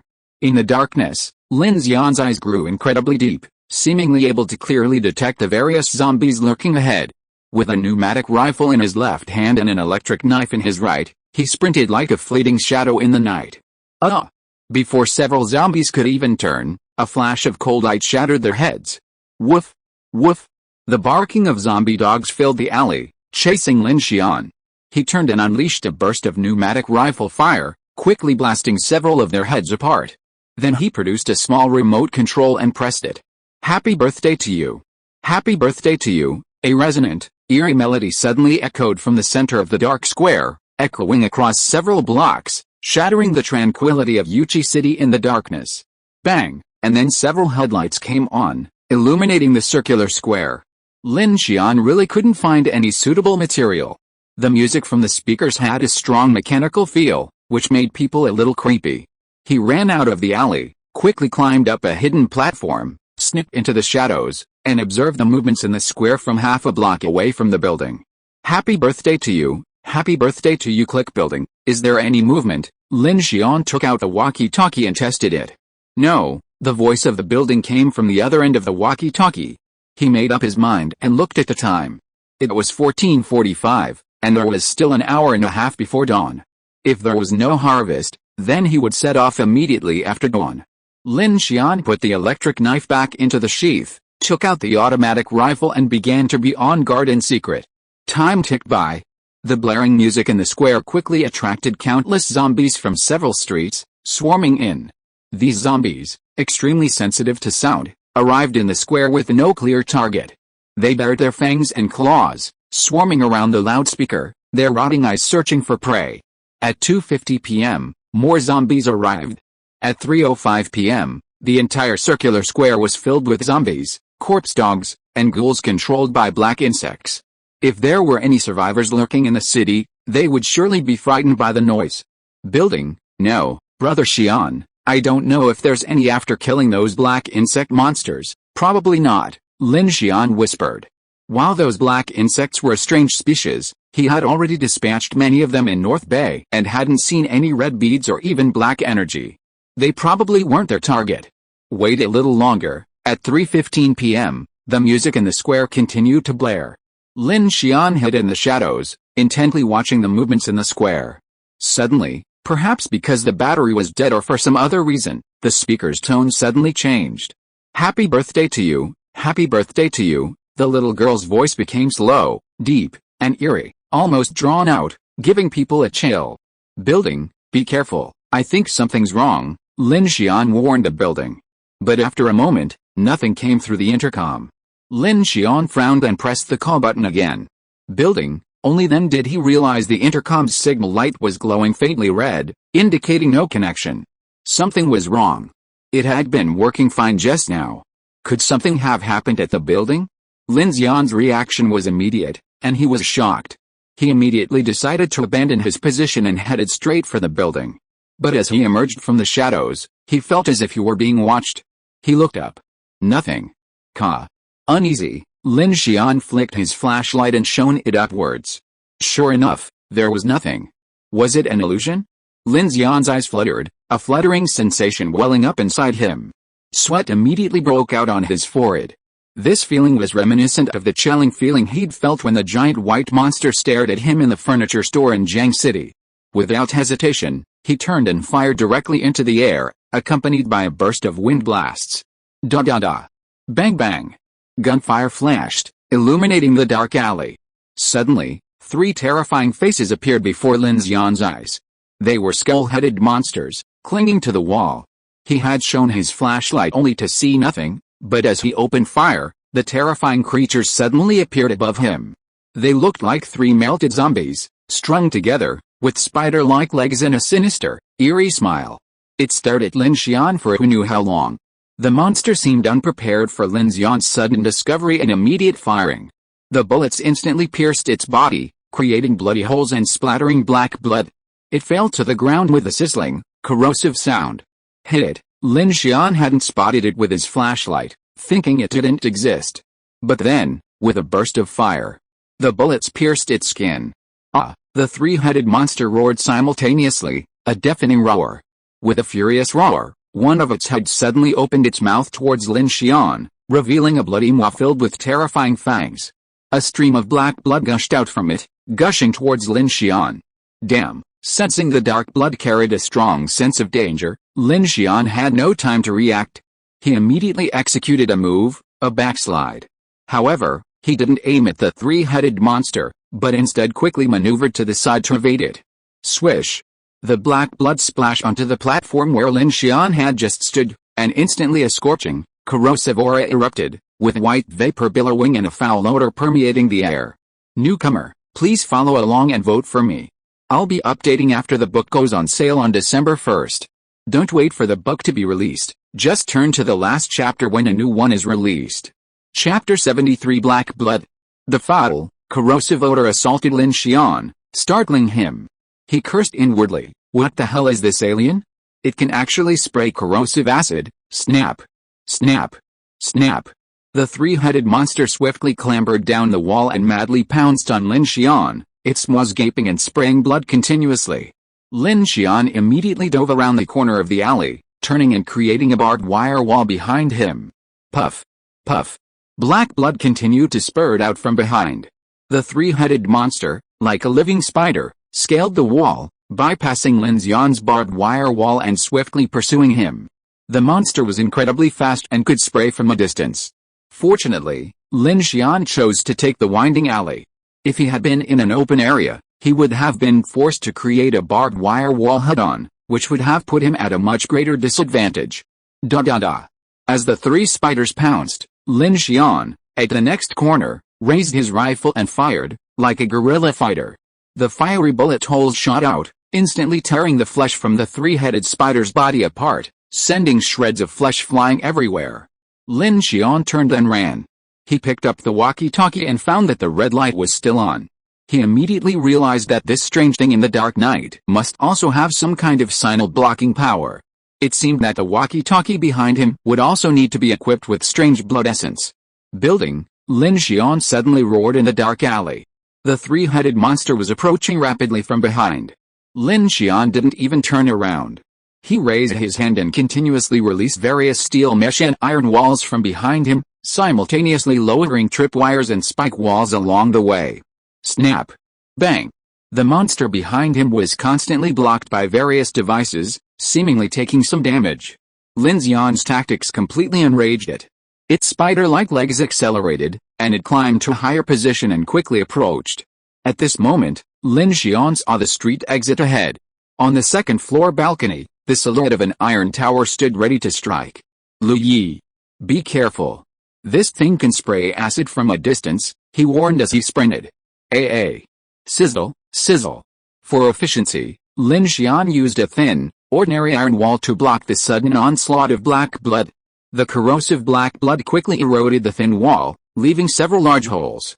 That was a close call. Lin Xian and Dalu tumbled to their feet, not even pausing as they each raised their machine guns and unleashed a barrage of fire at the spider monster behind the iron wall. Da-da-da. The fire in the dark alley was fierce, muzzle flashes illuminating nearly half the alley. Under the onslaught of countless bullets, the only remaining head of the three-headed spider monster let out a series of miserable howls. Don't be careless. Empty the magazine, Lin Xian roared. The sudden appearance of this thing from above was truly bizarre. No one knew if it had any backup. Now, with the upper hand, the two of them immediately laid down their fire, giving the enemy no chance to breathe. Ka-ka-ka. Lin Xian quickly exhausted his automatic rifle. Without a word, he dropped his weapon and raised his hands, pneumatic rifle in his left hand, electric surge in his right. Toot-toot-toot. Woo-woo-woo-woo. Wind guns blazed, lightning flashed. Face the uncanny in the darkness without hesitation. Even if you have 3 heads, who knows if you have 3 lives? Lin Xian and Lu Da continued firing for over a minute, only stopping when Lu Da's machine gun magazine was completely empty. The sound of gunfire echoed in the narrow, empty alley. Whoosh! Whoosh! The two panted heavily. Seeing the shadows on the ground were still, Lin Xian pulled out his flashlight and shone it forward. Not far ahead, the three-headed spider monster was practically a pile of rotten flesh. The thin iron plate Lin Xian had placed over it made a hissing sound as it corroded. Black blood flowed all over the ground, quickly devouring the plate, causing a frown on his face. Dead, huh? Lin Xian glanced over. The gunfire had already attracted the sounds of many zombies. He acted decisively, shielding his mouth and nose as he stepped forward to investigate. At that moment, a visible black aura appeared in the flashlight's beam. Lin Xian was instantly delighted, and the rustling cries began to echo in his ears. Sure enough, a crimson bead appeared on the ground where the black aura had gathered. This bead was about the same size as the one he'd traded at the bonfire. Fearing it might be contaminated by the corrosive black blood, Lin Xian conjured a long metal clamp and a simple iron box from thin air. He lifted the strange blood essence from the ground and said, "This thing is indeed troublesome. This situation just now is truly dangerous." Lin Xian frowned and stepped back, looking at the black blood on the ground. This stuff would rot even the skin of the living, and it could even corrode steel. A fishy odor also hit him. Lin Xian accidentally inhaled a little, and his head suddenly felt heavy, his internal organs churning, and he almost retched. "Hurry, get away!" Lin Xian gestured toward the building. Without stopping, the two men hurriedly climbed into the SUV amid the howling of the corpses in the night, the engine roaring as they sped out of the city. Buzz! The engine roared, the SUV's lights constantly swallowed by the darkness ahead. These strange entities are so bizarre. In the passenger seat, Lin Xian opened the iron box and looked at the strange blood essence inside, his face grim. They seem to be able to sense our presence, and sometimes they always appear closest to you. At first, he thought there might be some kind of nest in the darkness, and at night, these strange monsters would emerge from it. But strangely, during the day, there was no sign of a nest, and they always appeared inexplicably before Lin Xian. Many times, if Lin Xian hadn't reacted quickly, he would have met his end. "Can they teleport?" Dalu asked with a lingering fear as he drove. "If they could, how could I possibly escape?" Lin Xian shook his head. "It's just that these things appear so unusually every time. There's no warning, not even the sound of footsteps. It's like they've always been right next to you." As he said this, Lin Xian felt a sudden chill. He glanced at the building, and out of the corner of his eye, he seemed to detect an inexplicable red hue. His pupils trembled, and he glanced in the rearview mirror. In the rearview mirror, he saw a woman in red sitting in the back seat of the SUV. Her hair was disheveled, and she sat eerily in the middle, her face shrouded in black shadow. Lin Xian was startled and turned around, only to find the back seat empty. Dalu noticed his anomaly and glanced in the rearview mirror. "What's wrong, Brother Xian?" Lin Xian looked at the empty back seat, his expression solemn. "Something's wrong," a strange electrical sound echoed. The intercom in Lin Xian's hand suddenly began to chime, without him having pressed any buttons. The car fell silent, and their eyes fell on the intercom almost simultaneously. "Zzzzzzzzzzzz, happy birthday to you, Zzzz, happy birthday to you." The intercom rang with a hoarse, eerie hum. "Newcomer, please read and vote. There will be a burst of updates after it's released on December 1st. Don't wait for the new chapter, just turn to the last one when it's released." Chapter 74 Disturbance. At Yuchi Station, the Infinity train sat quietly on the tracks. Even before dawn, a strong wind began to blow in the darkness, accompanied by snow and blizzard, whistling through the gaps in the train's armor. Inside the train car, Lu Shasha waited nervously, her gun in hand. Her face flushed from the cold, and she kept glancing outside. Buzz! The lights in carriage 5 suddenly dimmed, then returned to normal. Lu Shasha looked up, startled, and then tilted her head to look at the distant carriage. Chen Sixuan stood motionless in the direction of the cockpit, seemingly on guard like her. To conserve power, the train's heating system had been turned off, lowering the temperature inside and outside. Shasha blew a breath of warm air onto her hand holding her gun and glanced at the distant carriage. "Sister Chen, are you cold?" For some reason, a sense of fear welled up in Shasha's heart. She picked up the intercom and called out to Chen Sixuan. "A little bit, how about you?" Chen Sixuan's voice came over the intercom. She checked the time and saw it was almost dawn, so she breathed a sigh of relief. "My hands are almost frozen," Sasha said. "Then I'll get you a pair of gloves. I happened to have some collected earlier." "Okay." Sasha rubbed her hands, she was truly freezing. But when she turned, she didn't see Chen Sixuan in the distant cockpit move. She didn't seem to be preparing to get her gloves, she just stood there, motionless. Sasha felt uneasy. She mustered her courage and spoke into the intercom again. "Sister Chen, are you coming over?" There was no response. She asked again, "Sister Chen, Are you coming over? Yes, I'm coming over. I'm right behind you. The voice was unfamiliar, and it didn't come from the intercom. It came from behind her. Sasha blanched, startled, and quickly raised her gun and turned around. But there was nothing behind her. Carriage 5 was filled with cold tools and storage racks. What's going on? Sasha's breaths were so rapid she could almost hear her own heartbeat. She stared around the train car, eyes wide open. No one was there. Only her breathing echoed throughout the space. Her heartbeat intensified, and she turned to look at the narrow aisle.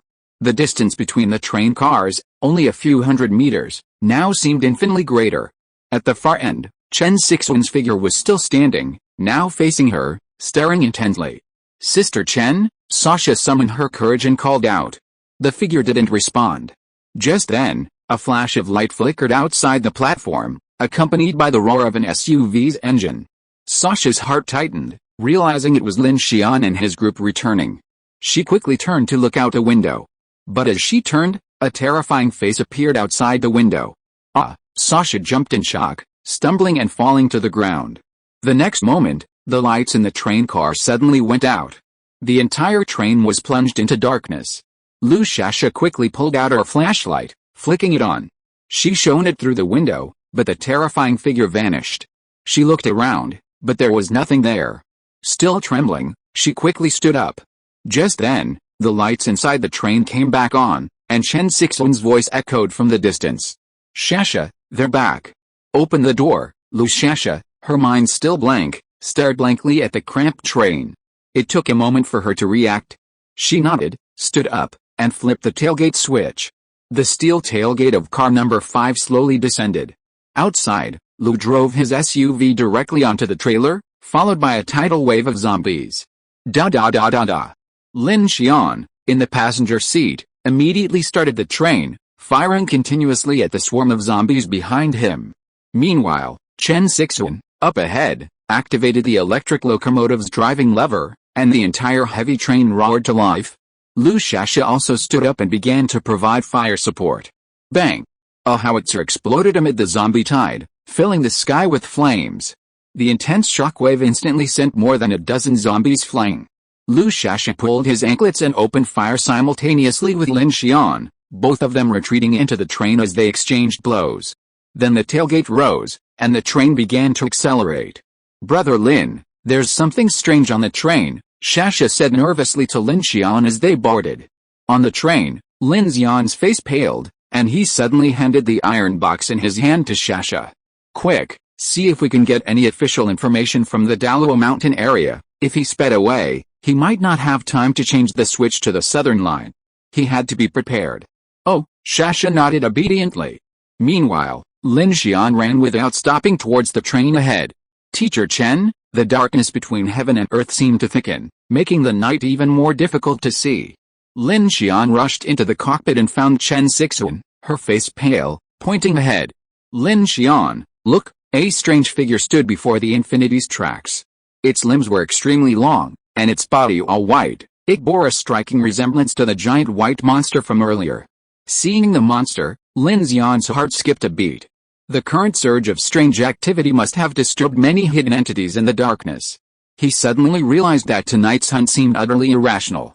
Never mind it, charge. With nowhere to retreat, Lin Xian could only fully activate his mechanical heart, hoping his upgraded armor would hold up. Lin Xian, Chen Sixuan's eyes trembled as she watched the train accelerate toward the monster. Hold on, Lin Xian pinned Chen Sixuan down, ducking his head as the train raced on. Bang, gurgle.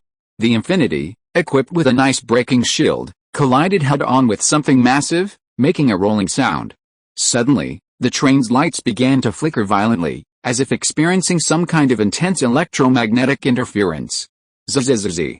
Noticing that the train's armor remained intact and appeared to have sustained no damage, Lin Xian looked up and saw that the train's headlights seemed to be swallowed by darkness, only allowing him to see less than 20 meters. The radar was now filled with noise, making it impossible to discern the road conditions. Beep, beep, beep. Lin Xian, I can't see anything ahead. Chen Sixuan also stood up, staring at the radar with a look of fear. Should we stop? The broken track cast a shadow over everyone's mind. With Kiki still seriously injured and unconscious, and the road conditions ahead uncertain. Lin Xian frowned. Teacher Chen, how far from Yuqi Station is there a road, bridge, or tunnel? Chen Sixuan's face paled, and she asked anxiously. There's a tunnel around 13 kilometers, then let's go 10 kilometers before stopping. He checked the time. If his predictions were correct, dawn was still about 10 minutes away. They hadn't figured out what they'd disturbed in Yuqi, and staying put was impossible. But the road ahead was pitch black again. After much deliberation, he decided to bravely continue on the tracks. As long as they didn't enter a tunnel or bridge, they'd be fine. Even if they derailed, they wouldn't necessarily die. Sasha staggered down the corridor toward carriage 2. She listened to Lin Xian's instructions, picked up the radio, and kept an eye on Kiki. Bang, bang, bang. In the darkness, the outer walls of several carriages rang with a constant sound of climbing and scratching, as if some unknown entity was attacking the train in the darkness. Everyone be careful, Lin Xian shouted from the far end of the carriage. A chilling chill began to spread throughout the carriage. Newbie, please read and vote. There will be a burst of updates after it goes on the shelves on December 1st, so don't keep reading. Just turn to the last chapter when a new one is released. Chapter 75 Radio. Bang, bang, bang. The noises outside the train, hurtling through the darkness, grew increasingly intense. Inside, the lights flickered constantly, and a chilly air filled the air. Sasha huddled in bed, her head in her hands. The train was pitch black, and she had no idea what was happening outside. The violent shaking and banging continued, and as the seconds ticked by, everyone's nerves were in their throats. Finally, after an unknown amount of time, as the train picked up speed, the noises outside gradually subsided, and gradually quieted down. We're almost in the tunnel, Chen Sixuan nervously said to Lin Xian, looking at the large display screen, then at the thick darkness ahead. Stop, the wheels screeched to stop, grinding violently against the tracks, and Lin Xian brought the train to a complete stop. Will those monsters? Chen Sixuan asked nervously. I don't know, but it'll be dawn soon. If I go into the tunnel in the dark now, I'm afraid I'll be buried. Lin Xian's concerns were not unfounded. Although the dangers outside were numerous, the Infinity's armor seemed able to withstand it. However, if they rushed recklessly into an unknown tunnel and were to be triggered by a monster, they would be completely hopeless. The heavy train shoveled through the snow and stopped on the tracks. Everything seemed to be quiet. After waiting for a while, the banging and crawling sound stopped, and it seemed that no monsters were following. At the same time, the time reached 4 p.m., and dawn was about to break. Lin Xian did not relax at all. He asked Chen Sixuan, Teacher Chen, Sasha just said there was something strange on the train. Did you see anything? Chen Sixuan shook her head and picked up the intercom next to her. I don't know. The intercom is intermittent, just like that day in the fog, Brother Lin. At this moment, Sasha's voice rang out from car number 1. Lin Xian and Chen Sixuan immediately stood up and ran over. What's going on? Look, as soon as they entered carriage 1, they saw Sasha, her face horrified, pointing toward the sofa. There, the radio sheet thrown onto the sofa lay, its surface ablaze with a strange blood essence. Furthermore, the radio was emitting a strange sound. Zizzy Dasha had also rushed over, guns drawn. Several people stared in horror at the radio on the sofa. Sasha, with a terrified expression, pointed at it with wide eyes and stammered, "It's moving." At that moment, the orange-yellow frequency numbers on the black radio on the sofa were flashing continuously, and the various FM dials moved strangely. The dial seemed to breathe, like a living thing. I just put the red beat on it, and it started playing on its own, Sasha said fearfully. Lin Xian, Dasha, with a solemn expression, stepped forward and stood in front of Sasha. Be careful, this happened to our intercom just now. Upon hearing this, Sasha poked her head out from behind the building and hurriedly said, I just experienced this too. I was talking to Sister Chen, and Sister Chen said she'd find me a pair of gloves, but then she suddenly stopped talking. When I asked her again, a voice that sounded very much like Sister Chen suddenly appeared behind me, saying, I'm behind you. I was startled, but I turned around and saw no one. Lin Xian frowned. Talking behind you? Sasha nodded quickly, her face filled with fear. Unexpectedly, Chen Sixuan, who was standing nearby, covered her mouth in fear. Her eyes widening. I didn't say I'd find you gloves. When did you even talk to me? As soon as these words were spoken, The atmosphere in the carriage suddenly darkened, and a chill spread through everyone's hearts. Chen Sixuan's words nearly frightened Sasha to tears. Her lips drooped, and she abruptly took 2 steps back, her expression grim. "Sister Chen, don't scare me, really," Chen Sixuan frowned, anxiously saying, "My intercom hasn't been ringing." Upon hearing this, Sasha exclaimed, "Oh my god, there's something else in our car, Zizzy." At that moment, the radio's electrical current began to intensify on the sofa. The 4 of them, observing this, all wore alarm. Suddenly, the orange-yellow frequency numbers began to flash frantically, and the radio's Zizzy became even more intense. Several people began to hear intermittent voices coming from inside. "Zizzy, no, Zizzy, Zizzy," or, "No, Zizzy, turn on, Zizzy, Zizzy, don't turn on, Zizzy, Zizzy, Zizzy, Zizzy, Zizzy, Zizzy, Zizzy, Zizzy, Zizzy." The voices were terrified, carrying a strong sense of fear. "What's someone saying?" Chen Sixuan exclaimed in surprise. 1542, Lin Xian's face paled as an eerie thought rose within him. But the next moment, the warning ceased, and a clear, eerie melody rang out again, instantly causing everyone to shudder. "Zizzy, happy birthday to you, happy birthday to you, happy birthday to you." The voice quickly grew deep and hoarse, like the whisper of a demon. "Happy birthday to you, who's singing?" "What the hell, Lin Xian, look," Chen Sixuan exclaimed. The frequency numbers on the radio flickered even more intensely, then suddenly stopped, frozen on a chilling number 1542. At that moment, the lights throughout the train flickered eerily. For a moment, the air seemed to freeze. Everyone's pupils shrank, a chill running down their spines. Lin Xian's expression darkened, and the words he had heard at the mutual aid bonfire suddenly flashed back to his mind. A strange radio frequency, 1542, has appeared in the area from Pinga Lake to Kongshan, Biwan, and Daluo Mountain. 3 convoys have received it at night, and people have gone missing. I describe it this way because these sightings are often accompanied by supernatural phenomena. Everyone be careful, Lin Xian shouted, his eyes stern and sweat dripping from his forehead. "This thing is a bit eerie." He had intended to immediately ask Sasha to search the dark radio for useful information, to alert him if the route ahead was changing at Daluo Mountain. But after the strange blood essence was attached to the radio, things became even more bizarre. Lin Xian's heart sank. He sensed an unsettling aura from the radio. Without hesitation, he scurried forward and removed the strange blood essence from the radio. Click! The radio's light went out, the sound abruptly stopped, and normalcy returned. Phew! Lin Xian felt the icy touch of the blood essence in his hand, and immediately felt a sense of relief. "Alright, that should be it." Lin Xian breathed a sigh of relief and turned around. He looked behind him, his pupils slowly concentrating, a cold breath taking him in, and every hair on his body seemed to stand on end. At this moment, the dark carriage number 1 was empty.